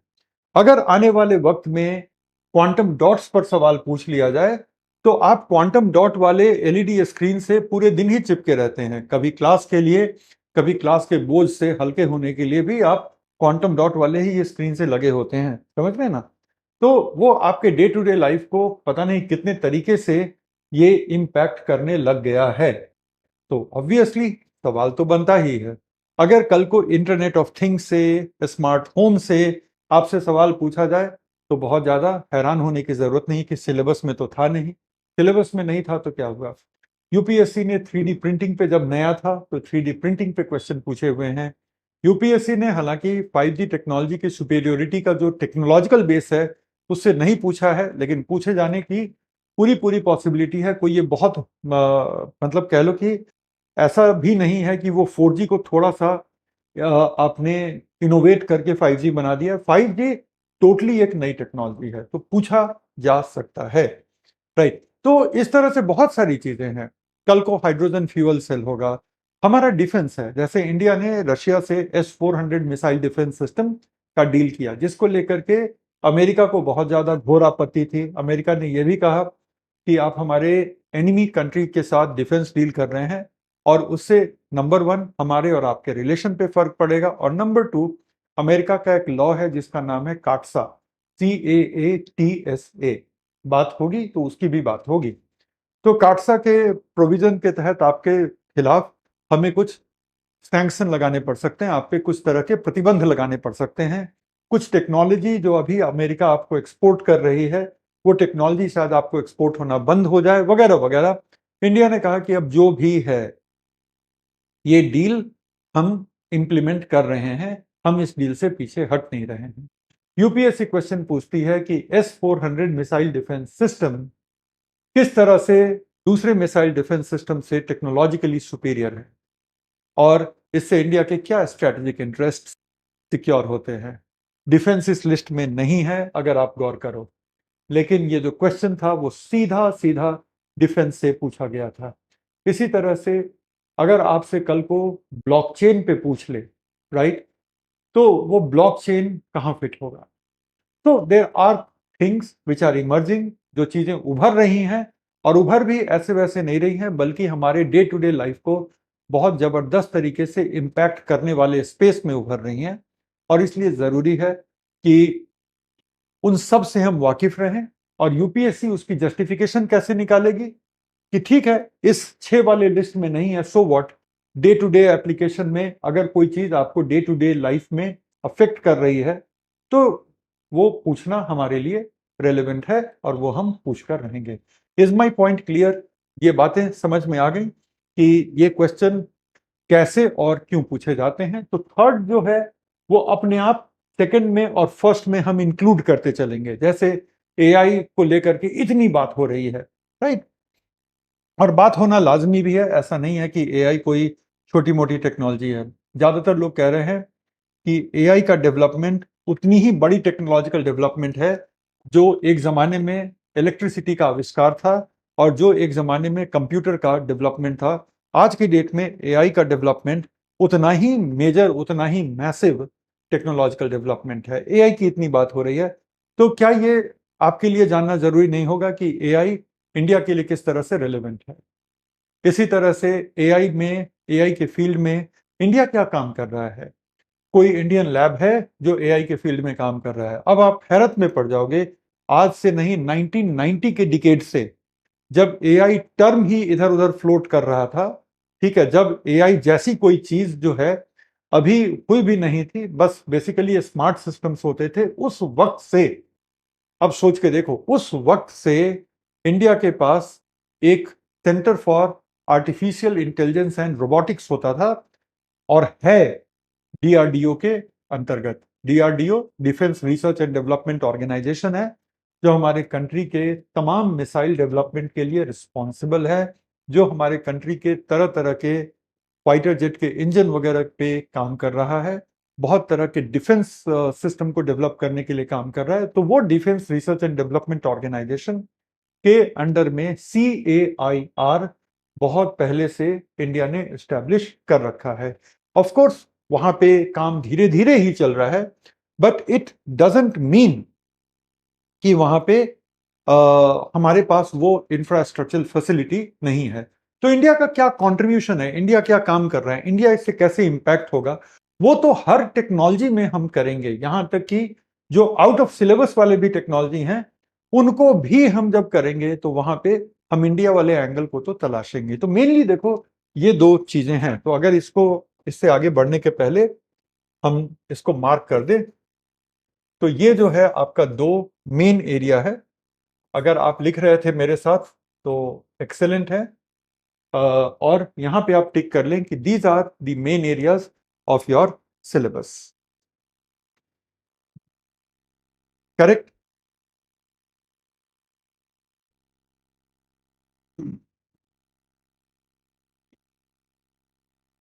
अच्छा, कुछ लोग पूछ रहे हैं कि ये क्या है वगैरह वगैरह। देखो, मेरी क्लास में बहुत ध्यान से सुनना, मैं अक्सर चीज़ों को रिपीट नहीं करता जब तक कि वो बहुत ज़रूरी चीज़ें नहीं होती, और मैं मान के चलता हूँ कि मेरे स्टूडेंट 100% सिर्फ मेरी बात सुन रहे हैं, किसी और चीज़ में डिस्ट्रैक्टेड नहीं है। अगर डिस्ट्रैक्टेड होगे तो नदी वाली बात याद रखना, वो चीज़ आपके सामने से बहते हुए निकल जाएगी और आपको इल्म भी नहीं होगा। बाद में या तो दोबारा वीडियो देखना पड़ेगा या फिर चैट में पूछते रहना होगा। इसलिए बेहतर है कि मेरी बातों को बहुत ध्यान से सुनो। जब तक कि मैं कुछ ये ना बोलूं कि अब ये डिक्टेट कर रहा हूं, लिख लो, तब तक लिखने के दबाव में मत रहना। और ऐसे भी ये तो इंट्रोडक्शन है। तो जैसे अब कुछ लोग पूछ रहे हैं डीआरडीओ क्या है। मैंने डीआरडीओ का फुल फॉर्म 2 बार बताया। क्यों बताया डीआरडीओ का फुल फॉर्म 2 बार? क्योंकि मुझे लगा कि आप में से जो लोग लिखना चाहते हैं वो लिख लेंगे। फिर आप कहोगे कि सर, आप इतनी तेजी से बोल रहे थे कि हम लिख नहीं पाए। याद रखिएगा, आप स्टैंडर्ड 4 में नहीं है कि आपको रुक रुक के बच्चों की तरह डिक्टेशन देने की जरूरत पड़े। स्टैंडर्ड 4 के बच्चे यूपीएससी की तैयारी नहीं करते। अगर आप यूपीएससी की तैयारी कर रहे हैं तो आपकी कैपेसिटी भी उस ग्रेड की होनी चाहिए। आप मानो या ना मानो, मैंने अपने सामने ऑफलाइन में, ऑफलाइन आजकल मैं कम पढ़ाता हूँ, लेकिन ऑफलाइन में 2019 के अंत तक या 2020 के जनवरी फरवरी तक ऐसे ऐसे बच्चों को देखा है कि मैं बात कर रहा हूं और उनके पेन चलते जा रहे हैं। वो मेरी तरफ देख रहे हैं, अपने कॉपी की तरफ देख भी नहीं रहे, और उनका पेन चलता जा रहा है। यहां तक कि मैं कॉन्शियस हो जाता था कि मैं बहुत धीरे तो नहीं बोल रहा, वो कहीं मुझसे तेज तो नहीं लिख रहे। और कई बार मुझे ये भी शक होता था कि क्लास में जो हल्के फुल्के कुछ जोक चल रहे हैं वो भी तो कहीं नहीं लिख रहे, क्योंकि उनका पेन रुकता ही नहीं था।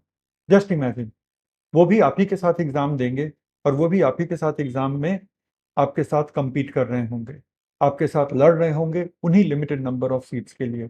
तो प्लीज एक चीज याद रखना कि अपनी कैपेसिटी को कंटिन्यूअसली अपग्रेड करना है। मेरा पर्पस सिर्फ आ करके साइंस के चैप्टर्स को पढ़ा करके और चले जाना है ही नहीं। मेरा पर्पस है कि हमारी जो 35-36 क्लासेस होंगी साइंस एंड टेक्नोलॉजी में, उन 35-36 क्लासेस में आपके टोटल लेवल को, आपके टोटल गेम को अप करना। क्योंकि अगर आप कंपटीशन में रहना चाहते हैं तो बेस्ट ऑफ द कॉम्पिटिटर को भी बीट करना पड़ेगा अपनी उस जगह के लिए। तो दो रास्ते होते हैं टीचर और स्टूडेंट, खास तौर पे ऑनलाइन में। पहला रास्ता होता है ये स्टूडेंट टीचर को स्लो करने की कोशिश करते हैं, सर नहीं लिख पाए, सर एक बार और बता दो, सर वो क्या होता है, जो कि बता दिया है फिर भी सर वो क्या होता है, क्योंकि उस वक्त आप ध्यान से सुन नहीं रहे थे। राइट। पहला होता है आप टीचर को स्लो करते हैं। याद रखिएगा टीचर स्लो नहीं होता, आपकी प्रिपरेशन स्लो हो जाती है, आपका सक्सेस डिले हो जाता है। टीचर को स्लो मत कीजिए, अपने आप को फास्ट कीजिए। Number one. नंबर टू, कई चीजें ऐसी होंगी जो आप पहली बार सुन रहे हैं, जाहिर है, अदरवाइज ये क्लास की जरूरत ही क्यों पड़ती। लेकिन अगर पहली बार सुन रहे हैं तो ये वो टाइम है जब आपको और भी गंभीरता से और भी माइन्यूटनेस और कंसंट्रेशन के साथ उसको अटेंड करना है। तब आप हर क्लास के साथ अपने गेम को अप करते चले जाएंगे, और वो जब एक आदत बन जाएगी तो फिर क्या होता है कि चाहे आप पॉलिटी में हो, चाहे आप ज्योग्राफी में हो, हर जगह आप उन प्रिंसिपल्स को अप्लाई कर सकते हैं। तो इसलिए प्लीज आप लोग बहुत बहुत ज्यादा, मतलब आपसे मुझे कॉम्प्लेक्स होना चाहिए कि अरे इन बच्चों को मैं थोड़ा सा धीमा नहीं पढ़ा रहा, थोड़ा और तेज नहीं करा सकता, न कि अदर वे राउंड, है ना। चलो, तो ये हमारा हो गया 3 पिलर्स मेंस का। अब हम आ जाते हैं थोड़ा वेटेज पे।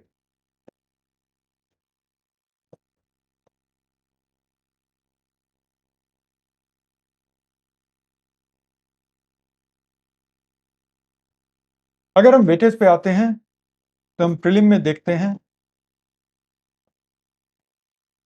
7 to 12 questions.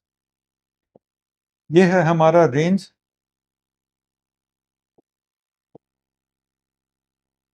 Of last 10 years. पिछले 10 साल का हमारा ये रेंज है कि कम से कम 7 सवाल पूछे गए हैं और ज्यादा से ज्यादा अप टू 12 क्वेश्चन पूछे गए हैं। कुल मिलाकर के बड़ा इंपॉर्टेंट एरिया है। ये क्वेश्चन साइंस के भी दिखते हैं, ये क्वेश्चन कई बार आपको करंट के दिखेंगे, जैसे भी दिखते हैं उनका बेस कहीं ना कहीं साइंस में होता है। पिछले 10 साल में 7 से कम क्वेश्चन कभी भी नहीं पूछे गए हैं। दैट मीन्स बेसिकली कि मैं 2014 के पीटी को इंक्लूड कर रहा हूं और 2023 के पीटी को इंक्लूड कर रहा हूं। 10 साल हो गए। 10 साल में जो मिनिमम सवाल पूछे गए हैं, they have been 7। If I am not wrong, the year was 2017। बाकी हर साल 7 से ऊपर ही क्वेश्चन पूछे गए हैं, आप काउंट करके खुद से देख सकते हैं। ये क्वेश्चन मोस्टली जो हाल में न्यूज में रहे हैं, ठीक है,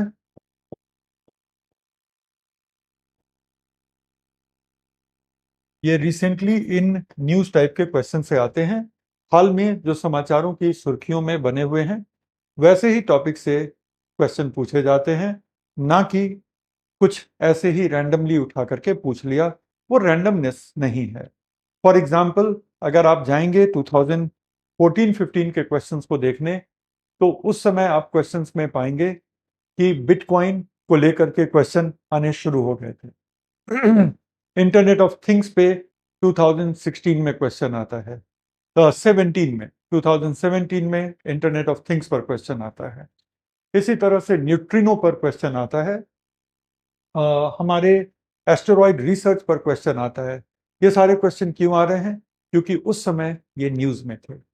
20 में वैक्सीन पे क्वेश्चन आने लगते हैं, ह्यूमन इम्यूनिटी पे क्वेश्चन आने लगते हैं, बायोटेक्नोलॉजी पर, क्रिस्पर पर अब तक 3 बार अलग अलग तरीके के क्वेश्चन पूछे जा चुके हैं। सो लॉन्ग स्टोरी शॉर्ट, सीधी सी बात है कि हमारे ये प्रीलिम में जो मोस्टली हाल फिलहाल में न्यूज में रहे हैं उन पर आधारित क्वेश्चन पूछे जाते हैं। लेकिन ये याद रखिएगा कि रिसेंटली इन न्यूज पर 2 तरह के क्वेश्चन बन सकते हैं, है ना। एक है आधारित questions, means based on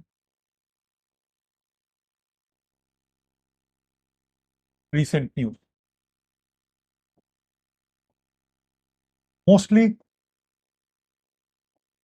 90% question PT के ऐसे ही होते हैं, वो डायरेक्ट नहीं होंगे। ये नहीं पूछा जाएगा कि 2023 का नोबेल प्राइज फॉर केमिस्ट्री किस योगदान के लिए दिया गया है। That is not going to be asked in most likelihood, right. लेकिन क्वांटम डॉट्स के ऊपर क्वेश्चन अगर आपसे पूछ लिया जाए या नैनो टेक्नोलॉजी से रिलेटेड क्वेश्चन पूछ लिया जाए, दैट इज मोर लाइकली, उसकी संभावना कहीं ज्यादा है। फिर हम आते हैं डायरेक्ट क्वेश्चन, जिसको आप कह सकते हैं सीधा सीधा टॉपिक से आ गया क्वेश्चन। ये 10% से ज्यादा कभी नहीं होता, ठीक है। तो दिस इज अराउंड 10%। अब जैसे एक क्वेश्चन आपको बता रहा हूं, इबोला पे क्वेश्चन था, पूछा यह था कि इनमें से किन कंट्रीज में इबोला का सबसे ज्यादा आउटब्रेक है। यह साल था जब इबोला वर्ल्ड के 2-3 कंट्रीज में बहुत बुरी तरीके से फैल चुका था, तब इबोला से रिलेटेड क्वेश्चन था और साफ साफ करंट अफेयर पर बेस था कि किन किन कंट्रीज में इबोला बहुत बुरे तरीके से स्प्रेड हो चुका है। That was the question. So इस तरह के क्वेश्चन क्या होते हैं, ये डायरेक्ट होते हैं। अगर 10 में से एक क्वेश्चन भी आ गया तो क्या हुआ, 10% तो हो गया। तो मोर और लेस मान के चलो कि 10 क्वेश्चन आएंगे, 7 से 12 का एवरेज है, 10 मोस्ट लाइकली रेंज है। और ये जो 10 से 12 क्वेश्चन होंगे, 10 से 12 क्वेश्चन में एक क्वेश्चन अक्सर ज्यादा से ज्यादा 2 क्वेश्चन, और अगले साल एक भी क्वेश्चन नहीं होगा। तो इस तरह से 1 से 2 क्वेश्चन आपका डायरेक्ट होगा, बाकी के सब आधारित क्वेश्चन होंगे। जब हम आधारित क्वेश्चन की बात करते हैं तो वो क्वेश्चन टेक्नोलॉजी पर हो सकती है, वो क्वेश्चन एप्लीकेशन पर हो सकती है, या वो क्वेश्चन इसके साइंटिफिक बेसिस पर हो सकती है। साइंटिफिक बेसिस का मतलब है वैज्ञानिक आधार, इस पर कोई सवाल हो सकता है, या फिर इसके अनुप्रयोग क्षेत्रों पर सवाल हो सकता है, या फिर सीधा सीधा उस प्रौद्योगिकी पर, उस टेक्नोलॉजी पर क्वेश्चन हो सकता है, जो वो टेक्नोलॉजी है कि ब्लॉकचेन में हैश वैल्यू क्या होती है, फॉर एग्जांपल। ये डायरेक्ट टेक्नोलॉजी का सवाल है। अनुप्रयोग पर कि ब्लॉकचेन का कहां कहां इस्तेमाल हो सकता है। Crypto is an obvious area, लेकिन क्या बैंकिंग सेक्टर में हो सकता है, क्या गवर्नमेंट डिग्रीज को अवार्ड करते समय हो सकता है, क्या इंश्योरेंस सेक्टर में अप्लाई हो सकता है। तो दैट इज अनुप्रयोग, एप्लीकेशन। और कई बार इसके साइंटिफिक बेसिस पर भी क्वेश्चन पूछा जा सकता है। क्वांटम कंप्यूटिंग में उसका साइंटिफिक बेसिस समझना ज्यादा जरूरी है, क्योंकि साइंटिफिक बेसिस को जब तक आप नहीं समझेंगे तब तक यही नहीं आप डिकोड कर पाएंगे कि क्वांटम कंप्यूटर नॉर्मल तो छोड़िए, आज की डेट के सुपर कंप्यूटर से भी इतने ज्यादा कैपेबल क्यों होते हैं। आज की डेट में दुनिया में जो सबसे कैपेबल कंप्यूटर हैं वो क्वांटम कंप्यूटर्स हैं। हमारे सुपर कंप्यूटर्स से कहीं ज्यादा, इन मेनी केसेस 1000 टाइम्स ज्यादा कैपेबल क्वांटम कंप्यूटर्स होते हैं। तो उसका कोई ना कोई वैज्ञानिक आधार तो होगा, उसके प्रोसेस का, वगैरह वगैरह। So that ways you are going to be asked a question, ठीक है। तो ये हो गया वेटेज इन द प्रीलिम। अब हम आते हैं weightage in the main examination.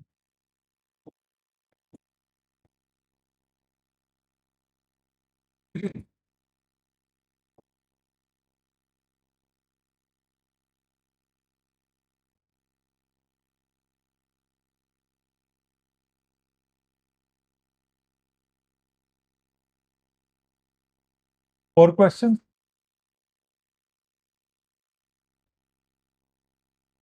5 question, 3 question. तो 3 question are mostly asked, that is 7 out of 10 years. पिछले 10 साल के पेपर को देखेंगे तो 10 में से 7 सालों में आपसे 7 क्वेश्चन पूछा गया है, ठीक है। सॉरी, 10 में से 7 साल में आपसे 3 क्वेश्चन पूछा गया है साइंस एंड टेक्नोलॉजी के। 3 क्वेश्चन में 2 क्वेश्चन थे 25 मार्कर और 1 क्वेश्चन था आपका 15 मार्कर, करेक्ट। और 4 क्वेश्चन पूछे गए हैं आपसे, 2 आउट ऑफ 10 ईयर्स, और 5 क्वेश्चन पूछा गया है 1 आउट ऑफ 10 ईयर्स। अब क्या हुआ कि जब 4 क्वेश्चन पूछे गए तो 2 क्वेश्चंस थे 25 मार्कर और 2 क्वेश्चंस थे 15 marker.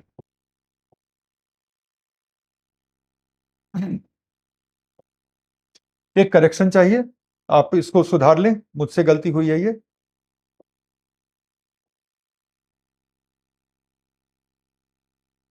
This is 10 marker question, ठीक है।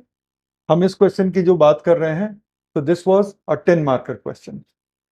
अब हम आते हैं कि ये 25 और 15 मार्कर टाइप के क्वेश्चन पूछे गए हैं।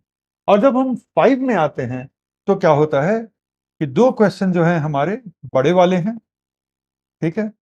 There are 2 questions which are big ones and then there are 3 questions जो छोटे वाले हैं, करेक्ट।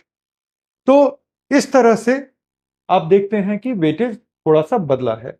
5 क्वेश्चन सिर्फ और सिर्फ 2023 में आए हैं। अब हम थोड़ी एनालिसिस करते हैं जो मैंने किया है आप लोगों के लिए कि ये क्वेश्चन आ कहां से रहे हैं, where are these questions coming from, okay. तो अब देखो,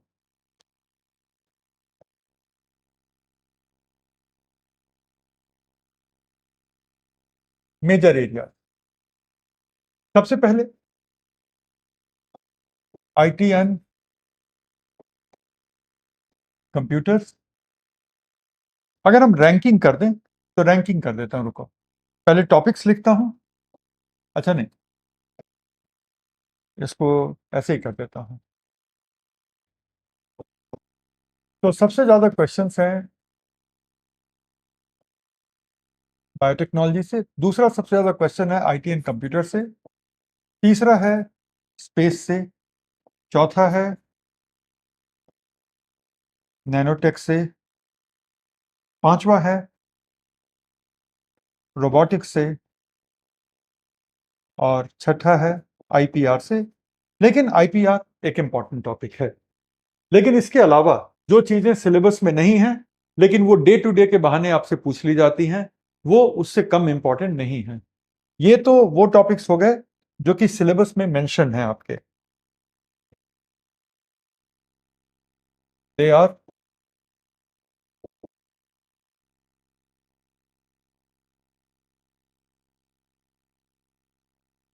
what they are mentioned in the syllabus, okay, but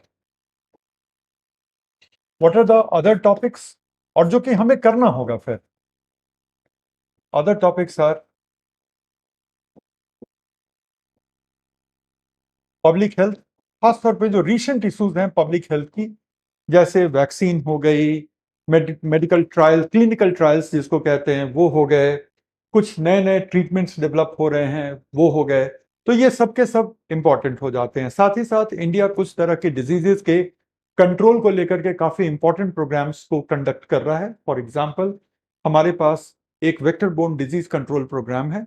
vector borne disease control program इसलिए जरूरी हो जाता है क्योंकि अगर आप आज की डेट में देखो तो डेंगू फीवर एक बहुत बड़े पॉपुलेशन को अफेक्ट कर रहा है। एक वक्त था कि डेंगू फीवर इंडिया के हिल स्टेट्स में नहीं होता था। पिछले 3 साल से डेंगू फीवर के केसेस हिमाचल में, उत्तराखंड में, और वो भी ऐसे एरियाज में जो हिली एरियाज आते हैं, वहां पे भी आपको अब डेंगू फीवर के केसेस दिखने लग गए हैं। इस साल तो लद्दाख तक से डेंगू फीवर के केसेस देखने को मिल रहे हैं। अब इसके लाइट में, in the light of this, अगर कोई आपसे national vector borne disease control programme के बारे में पूछ ले या national vector borne disease control programme के अंडर हम कैसे एडीज मॉस्किटो के कंट्रोल के ऊपर काम कर रहे हैं, तो these are very legitimate question. अगर मान लो कि नेशनल एड्स कंट्रोल प्रोग्राम है, अगर वो कोई बहुत बड़ा लैंडमार्क टच करता है, इंपॉर्टेंट होगा कि नहीं होगा? ऑब्वियसली इंपॉर्टेंट होगा, कैसे नहीं इंपॉर्टेंट होगा? इसी तरह से अगर आप देखो तो और भी तरह तरह के प्रोग्राम्स हैं जो कि इतने ही इंपॉर्टेंट हो जाते हैं। इसलिए जैसे टीबी कंट्रोल प्रोग्राम है, तो वो सब जानना जरूरी है। तो public health is an important area. दूसरा है एनर्जी। आज के डेट में मैं मान लिया कि इंडिया का जो न्यूक्लियर पावर प्रोग्राम है वो बहुत मेजर प्रोग्राम नहीं है, लेकिन न्यूक्लियर पावर प्रोग्राम की कैपेसिटी को हम ऑगमेंट करने के डायरेक्शन में काम कर रहे हैं। न्यूक्लियर पावर प्रोग्राम हमारे कंट्री के एनर्जी सिक्योरिटी में, मैं नहीं कहूंगा कि प्राइमरी रोल प्ले करेगा, लेकिन एक इंपॉर्टेंट रोल तो प्ले करेगा in decarbonising the energy supply. What do we mean by डीकार्बनाइजिंग?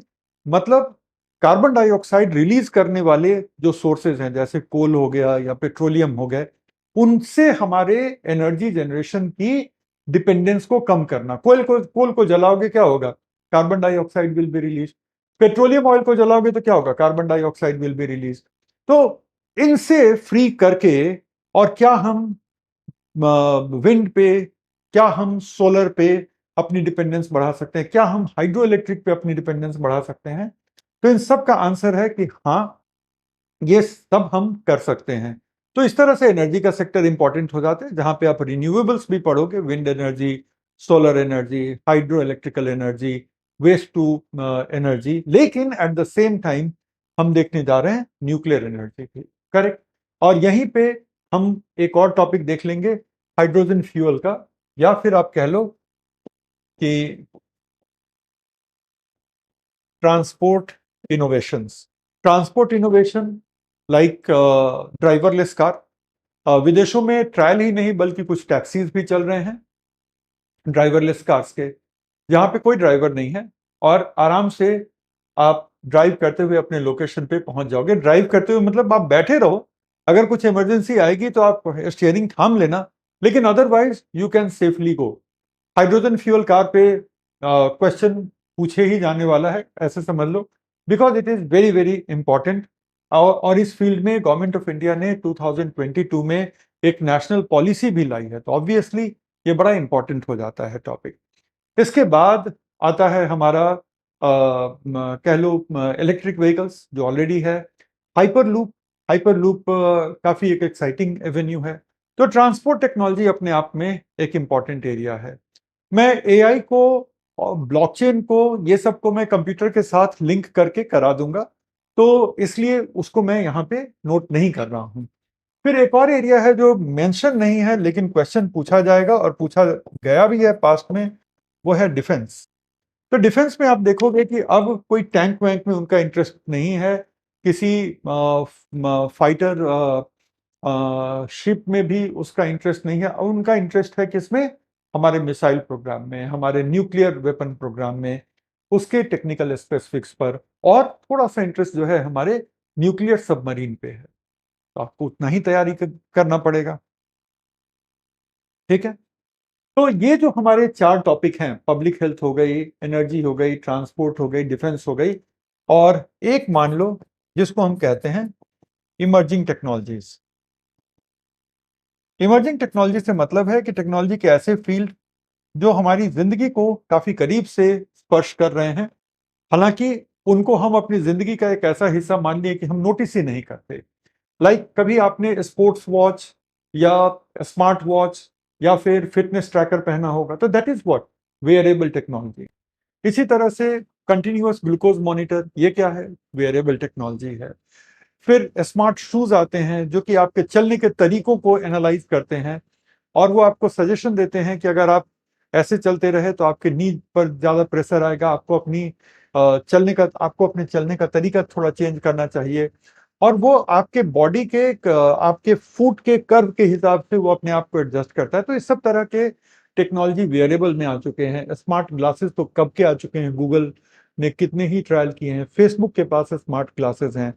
तो ये सारी चीजें जो हैं वो हमारे इमर्जिंग टेक्नोलॉजी फील्ड में आएंगी। तो इतनी चीजें जब हम कर लेंगे तो आप समझिएगा कि हमने मेंस के लिए साइंस एंड टेक्नोलॉजी को मास्टर कर लिया है, और यही टॉपिक्स हैं जो मैं भी आपको पढ़ाऊंगा। क्योंकि देखो क्या है कि प्रीलिम में तो उन्होंने जनरल साइंस कह के छुट्टी पा ली है, तो बट ऑब्वियस है कि जनरल साइंस का मतलब है कि सब कुछ इंक्लूडेड है और कुछ भी खुल के नहीं बताया।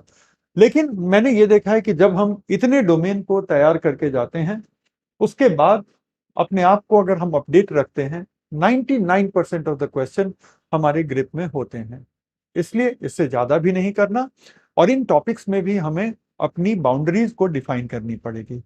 बाउंड्रीज को नहीं डिफाइन करेंगे तो बहुत सारे ऐसे अननेसेसरी टॉपिक्स भी हम कर लेंगे जिनको करने की बिल्कुल भी जरूरत नहीं है। तो ऑब्वियसली हमें उसको लेकर के थोड़ा सा अलर्ट मोड में रहना पड़ेगा।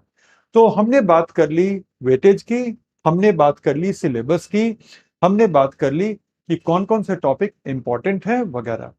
अब अच्छा, मुझे ये पता है कि 12:30 से आपकी क्लास है, तो आप उसके लिए बिल्कुल भी परेशान ना होइएगा। 12:20 जैसे ही होगा मेरी क्लास लगभग खत्म हो चुकी होगी, राइट?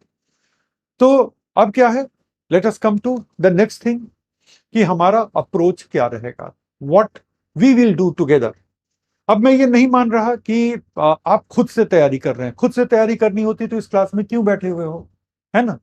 तो मेरे साथ तैयारी कर रहे हो, मेरे पढ़ाई के हिसाब से, मेरे गाइडेंस के हिसाब से आप तैयारी कर रहे हैं। और चूंकि मेरे पढ़ाने के अनुसार, मेरे गाइडेंस के अनुसार आपकी तैयारी चलेगी, तो एक अलग तरीके का हम अप्रोच लेके चलेंगे, जो कि उन लोगों के लिए पॉसिबल नहीं है जो लोग सेल्फ स्टडी से अपनी तैयारी कर रहे हैं। तो our approach will be a little different. अब हम आते हैं तीसरे पॉइंट पर, वो है our approach and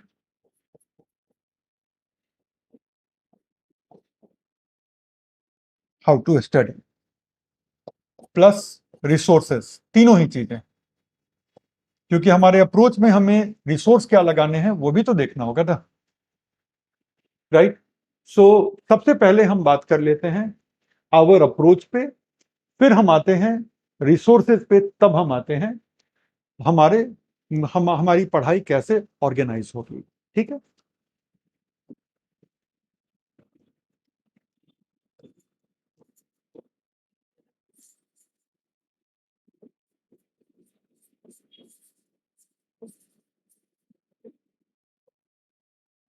so first and foremost मेरी स्ट्रैटेजी क्या रहेगी?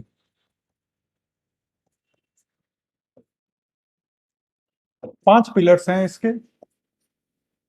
सबसे पहली बात है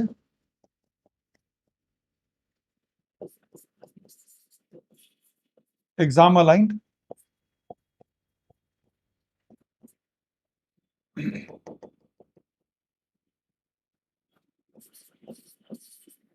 ठीक है? तो इसका मतलब है कि ये परीक्षा केंद्रित होगी।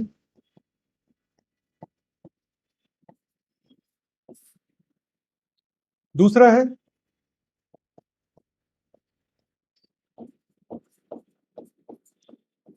सीक्वेंशियल होगा, मतलब क्रमवार। तीसरा है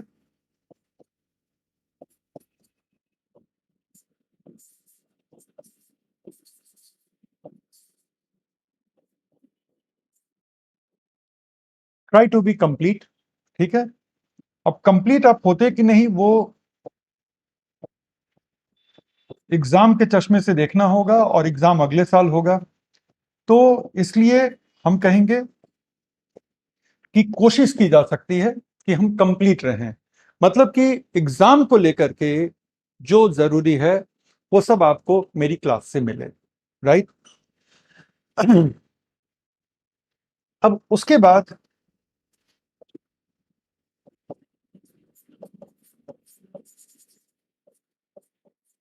एक्यूरेट। ठीक है?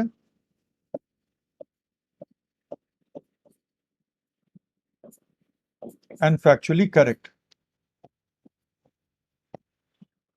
ठीक है? सो इधर उधर के सोर्सेज नहीं, मैं हमेशा ही प्राइमरी सोर्सेज से जाकर के अगर मुझे कुछ स्पेस पे चेक करना होता है तो मैं न्यूज़पेपर की वेबसाइट से ज्यादा इसरो की वेबसाइट पे यकीन करूंगा। ठीक है, क्योंकि न्यूज़पेपर में फिर भी किसी रिपोर्टर ने लिखा है, लेकिन इसरो की जो प्रेस की विज्ञप्ति बनती है वो इसरो के जानकार लोग बनाते हैं, राइट। तो ये है।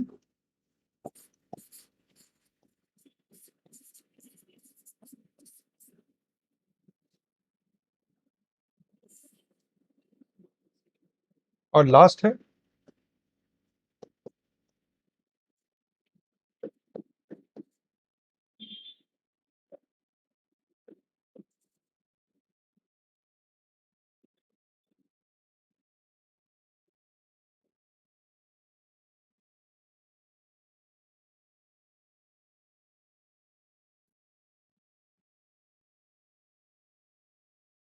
कि जो भी आपकी बेसिक अवधारणाएं हैं, जो जो भी आपके बेसिक कॉन्सेप्ट हैं, वहां पर लेकर के आप स्पष्ट रहें।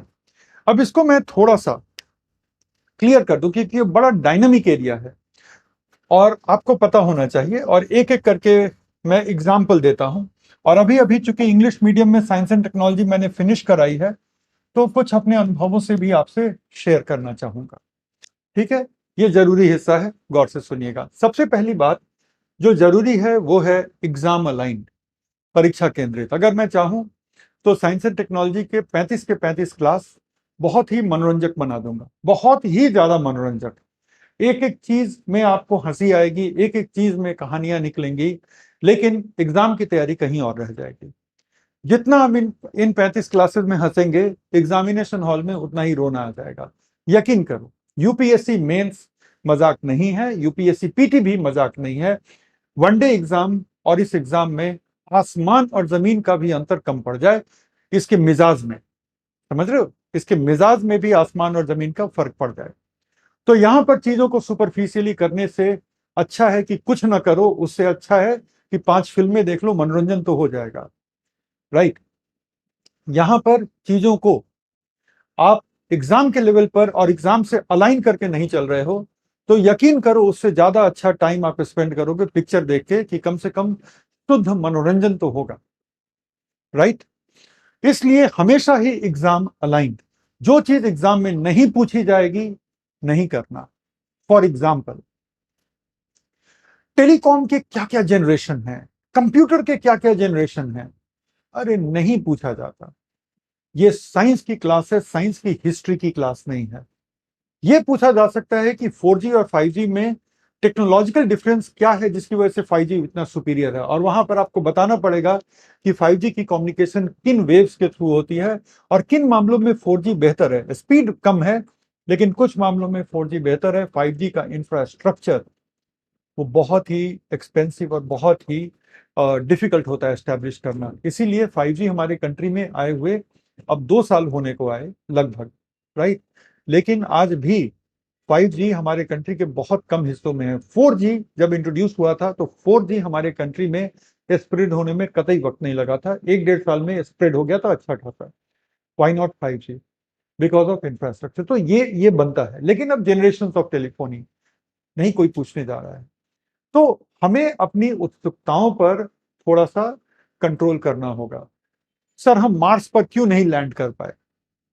उत्सुकता के लिए बहुत अच्छा क्वेश्चन है, लेकिन क्या पीटी में या मेंस में पूछा जाएगा? बिल्कुल नहीं। मंगलयान कब लॉन्च हुआ, कब लॉन्च होकर के सफल हुआ, सब कुछ हो गया, हम क्यों नहीं लैंड कर पाए, अमेरिका क्यों लैंड किया? उत्सुकता के हिसाब से बहुत अच्छा क्वेश्चन है, लेकिन देखो, टाइम इज फाइनाइट, है ना।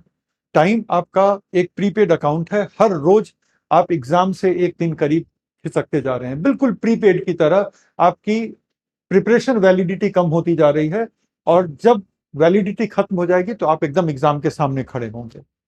तो हर एक दिन को, it is just like prepaid account, की हर एक दिन को हमें उस तरह से यूज करना है जो हमें हमें उस प्रीपेड अकाउंट से जो क्रेडिट खत्म हुआ है वो जस्टिफाई हम कर सकें कि हाँ, this is something that we did. इससे या तो प्रीलिम में हम कुछ अच्छा करेंगे या मेंस में अच्छा करेंगे। अगर ना तो प्रीलिम में ना मेंस में ये पूछा जा रहा है, सिर्फ आपकी उत्सुकताओं की दुनिया में है, तब प्लीज उसको ना मैं टच करूंगा ना आप पूछोगे, राइट। इसीलिए इस बार हम क्या करेंगे कि हम पहले ही उस दिन के टॉपिक का पीडीएफ आपको दे देंगे, सो दैट जैसे मंडे को जो मेरी क्लास होगी उसका पीडीएफ कल सर्कुलेट हो जाएगा, सो दैट कि आप पढ़ के आओ, आपको भी पता हो कि इस टॉपिक की हदें क्या है। और फिर उसके अंदर जितना सवाल पूछना है पूछो ना, चैट मेरे सामने चल रहा है और वो मेरे सामने रहेगा, अब जो सवाल पूछना है पूछ लो, लेकिन उस हद में। ठीक है। इंडिया को अपने एस्ट्रोनॉट्स को मून पे लैंड कराने में क्या दिक्कत थी, जब मून पे हमने लैंडर को लैंड करा ही दिया, थी ना प्रॉब्लम। लेकिन यूपीएससी अगर नहीं पूछेगा तो मैं भी नहीं टच करूंगा, मुझे इसका जवाब पता है, लेकिन ये प्रीपेड अकाउंट है, हम हर रोज एग्जाम के एक दिन करीब खिसक जाएंगे तो परीक्षा केंद्रित तो होगा, अदरवाइज मेरे होने का कोई फायदा नहीं है। दूसरा है क्रमवार। कहने का मतलब कि अभी हमने कैसे एक नॉर्मल कंप्यूटर काम करता है उसकी बात हमने की नहीं, तब तक चैट में चलने लगा कि सर क्वांटम कंप्यूटर कैसे काम करता है। ये वही बात हो गई कि बच्चा जो है अभी एबीसी करना सीख रहा है और बच्चा पूछ रहा है कि नैनो इंजीनियरिंग का कोर्स ना कर लें हम। तो हर चीज क्रमवार होती है, पहले वो बच्चा स्कूलिंग पूरी करेगा, उसमें साइंस और मैथ्स की थोड़ी एबिलिटी दर्शाएगा, तब तो जाकर के वो इंजीनियरिंग के लिए अपियर होगा, क्लियर करेगा, अच्छे रैंक लाएगा, तब कुछ एक आईआईटीज में नैनो इंजीनियरिंग का कोर्स इंट्रोड्यूस हुआ, वहां वो जा सकता है। ये क्रमवार होता है। एजुकेशन क्रमवार एक प्रोसेस है, अगर नहीं होता तो हर बच्चे को कम से कम 22 साल 21 साल की उम्र तक खेलने की पूरी इजाजत होती, और 21 साल होते ही सीधे उसका एमएससी एमटेक या एमए में एडमिशन करा दिया जाता। क्यों बच्चे की जिंदगी कोई खराब कर रहा है पहली क्लास दूसरी क्लास तीसरी क्लास पढ़ा के? क्योंकि जिंदगी इसमें खराब नहीं हो रही। द पॉइंट इज कि आप पहले एक स्टेप बिल्ड करते हो, उसके ऊपर अगला स्टेप लगाते हो। ये कहीं भी लागू होती है, यहां भी लागू होगी, मैं क्रमवार रहूंगा। आप में से बहुत लोग पूछ रहे हैं कौन सी किताब पढ़नी है, कोई किताब नहीं पढ़नी। अगर ये उत्सुकता है कि कौन सी किताब पढ़नी है, कोई किताब नहीं पढ़नी। ये 4 शब्द याद रखना। मार्केट में घटिया बुक्स और घटिया कंपाइलेशंस की कोई कमी नहीं है, इसलिए स्ट्रॉन्ग वर्ड्स का इस्तेमाल कर रहा हूं, क्योंकि एक ही बार में आप लोगों की आंखें खुल जाएं। पढ़ोगे तो अपनी जिम्मेदारी, अपना टाइम, अपना पैसा, अपनी एनर्जी वेस्ट करना है, तो सब एक से बढ़कर एक है, जाओ खरीद लो। लेकिन अगर एग्जाम की तैयारी करनी है तो सिर्फ और सिर्फ वो करो जो मैं करा रहा हूं, वो पढ़ो जो मैं आपको दे रहा हूं, और वो पढ़ो जो मैं पढ़ने के लिए कह रहा हूं। मैं आपको करंट भी पढ़ने के लिए बोलूंगा, तो वो पढ़ो जो मैं पढ़ने के लिए कह रहा हूं, नॉट कि कुछ भी अपनी मर्जी से पढ़ लें। और चूंकि मैं क्रमवार पढ़ाऊंगा तो मैं जीरो से लेके पढ़ाऊंगा। चैट में मुझे ये भी दिखा था कि कुछ बच्चे 11th के हैं, 12th के हैं, तो मुझे पता है कि आपको नैनो टेक्नोलॉजी बस ऐसे ही मैं नहीं पढ़ाना शुरू कर सकता, तो I will be taking care of that. तीसरा, पूर्णता का प्रयास। कहने का मतलब कि मैं जीरो से शुरू करके एग्जाम के एंगल से इस एग्जाम में जो कुछ भी पूछा जा सकता है आपसे, उसको मैं कंप्लीट कराने की कोशिश करूंगा। हमेशा सफल नहीं होऊंगा, 10% of the time, 5% of the time चूक भी जाऊंगा, किसी टॉपिक में कोई एक डायमेंशन छूट गया, यूपीएससी ने पूछ लिया, लेकिन हम प्रयास तो कर सकते हैं। यूपीएससी ने तो डिटेल में बताया नहीं है कि चंद्रयान में क्या क्या पढ़ना है, लेकिन आप अपना बेस्ट जजमेंट लगा करके वो पढ़ने की कोशिश करते हो जो लगता है कि रेलिवेंट है, तो वो प्रयास रहेगा। और ये प्रयास 95% ऑफ द टाइम या कई साल तो 100% एकदम फिट लगा है, पीटी में भी और मेंस में भी। एक्यूरेट एंड फैक्चुअली करेक्ट, मैं हमेशा प्राइमरी सोर्स से देख कर आऊंगा, ताकि ये विकिपीडिया, ये इधर उधर के फालतू के कंपाइलेशन, अच्छा आपको पता है ना कि most of these compilation are made by students like you. मैं उनके एफर्ट को कम करके नहीं आंक रहा हूं, लेकिन अक्सर ये होता है कि ये कंपाइलेशन थोड़े से आधे अधूरे प्रतीत होते हैं, तो लेट्स नॉट डू दैट। और कई बार वहां पर फैक्ट्स गलत भी होते हैं। और उसके बाद साइंस को जब तक कि हम कॉन्सेप्ट के साथ नहीं पढ़ेंगे तब तक तो होगा ही नहीं, तो कॉन्सेप्ट को मैं क्लियर करते हुए ही ये टॉपिक में जाऊंगा। That is our approach. अब क्या है कि ये मेरी स्ट्रेटजी है, तो आपका प्रोसेस क्या होगा?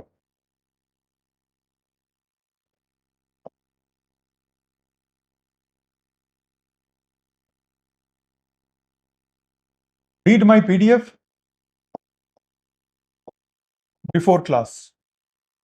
चूंकि आप लोग बहुत सिंसियर बच्चे हैं, तो 2 टाइम्स पढ़िएगा।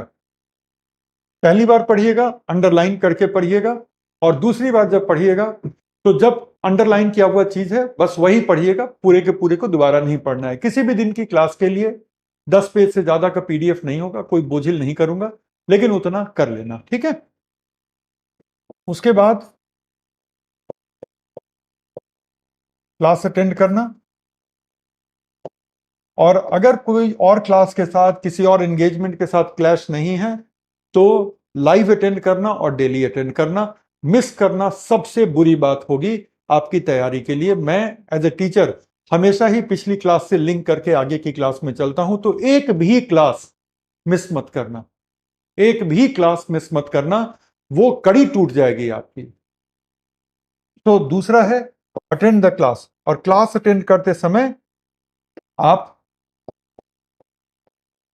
क्लास नोट्स बनाएंगे। मैं लिखवाऊंगा नहीं, लेकिन अगर किसी भी दिन की क्लास के बाद अगर आप 10 पेज लिख कर नहीं गए तो आप काम नहीं कर रहे थे। ध्यान से सुन लो, मैं लिखवाऊंगा नहीं, डिक्टेट नहीं करूंगा, लेकिन हर रोज की क्लास खत्म होते होते कम से कम, ठीक है। अच्छा, कोई कह रहे हैं किसी ऐप पर आपका वीडियो 999 रुपया का है, देख लो, करियर बर्बाद करने के लिए। वो 2018 के वीडियोज हैं, ठीक है। तो डोंट इवन पे अटेंशन, और है तो है। तो सुनो मेरी बात, मैं कह रहा था मैं लिखवाऊंगा नहीं, लेकिन आप 10 पेज हर रोज की क्लास के बाद लिख करके जाओगे, ठीक है ना। हर रोज लिख करके ही जाओगे तो आपको फायदा होगा। तो क्लास नोट्स मेरे लिखवाए बगैर आप लिख सकते हो कि नहीं, दैट इज द की, ठीक है। दूसरा, उसके बाद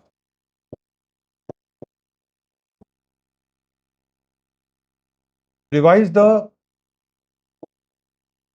class notes,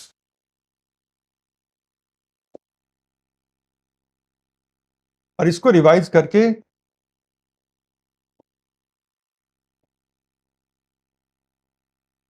read PDF, PDF पढ़ना, ठीक है। और उसके बाद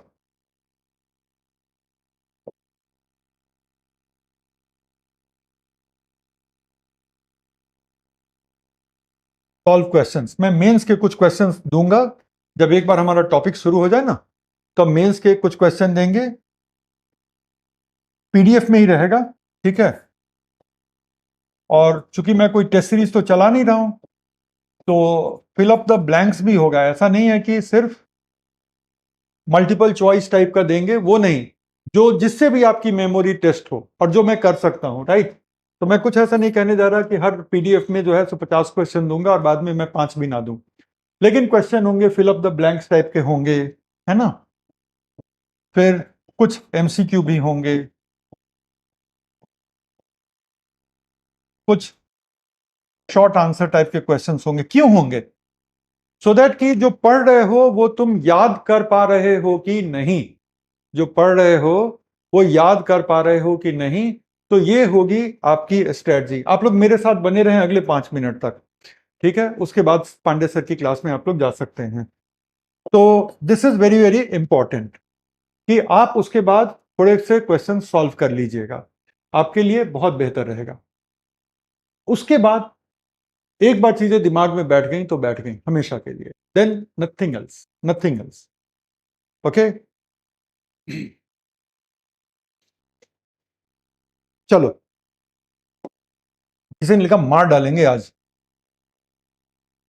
अगर मेरे इंटेंशन पे कह रहे हो तो बिल्कुल नहीं, लेकिन हाँ इतना जरूर है कि यूपीएससी को क्रैक करवा दूंगा, यूपीएससी को क्रैक करवा दूंगा अगर मेरे कहे हिसाब से काम कर लोगे तो, राइट। सो जस्ट बने रहो। तो आवर अप्रोच हो गया, है ना। हाउ टू स्टडी हो गई, राइट। बस अब तीसरी चीज है resources.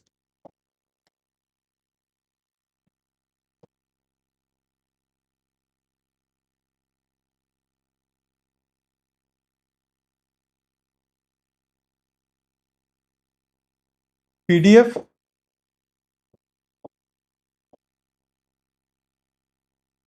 Class notes,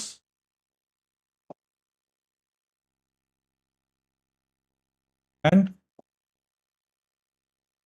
current updates, 3 चीजें। पीडीएफ चाहिए, क्लास नोट चाहिए, करंट अपडेट्स चाहिए। करंट अपडेट में आप सबसे पहले पूछोगे कौन सा न्यूज़पेपर, मत करो, ठीक है, क्योंकि आप में से बहुत लोग हिंदी के हो और हिंदी में कोई भी ऐसा स्तरीय न्यूज़पेपर नहीं आता जो साइंस एंड टेक्नोलॉजी के साथ जस्टिस कर पाए। तो हिंदू में चीज़ें इतनी बिखरी होती हैं कि वो भी नहीं होगा। हम एक अभी अभी टेलीग्राम चैनल इस्टेब्लिश किए हैं और वीकली बेसिस पर, ठीक है, वीकली बेसिस पर उसमें 5-6 पेज का एक अपडेट समरी डाल देंगे कि भाई इस वीक ये मेजर चीजें थी, मेजर चीजें जिसमें आपको अपडेट करने की जरूरत है, तो वो हम आप लोगों के साथ अपडेट्स अपने टेलीग्राम चैनल पे शेयर कर लेंगे। पहले एक वीक की क्लास हो जाए, फिर हम आपको लिंक दे देंगे, आप वहां से जाकर के वीकली अपडेट्स ले लीजिएगा। ये वीकली अपडेट कम से कम प्रीलिम 2024 तक जारी रहेगा, उसके बाद भी जारी रहेगा, लेकिन कम से कम प्रीलिम 2024 तक के लिए आप अपडेटेड रहेंगे। उसके बाद मेरी कितनी व्यस्तताएं रहती हैं वगैरह वगैरह, तो उस पर ये निर्भर करेगा, तो मैं बहुत लंबा कमिटमेंट नहीं करूँ, वो प्रीलिम 2024 तक ये रहेगा, सो दैट कि आप इस अपडेट्स को अवेल कर सके। करेक्ट? तो ये हैं आपके सोर्सेस। अब मैं आप लोगों को फ्री कर रहा हूं, क्योंकि साइंस एंड टेक्नोलॉजी का इतना परिचय आज के लिए काफी है। आई एम सॉरी कि आप लोगों से बहुत ज्यादा मैं बात नहीं कर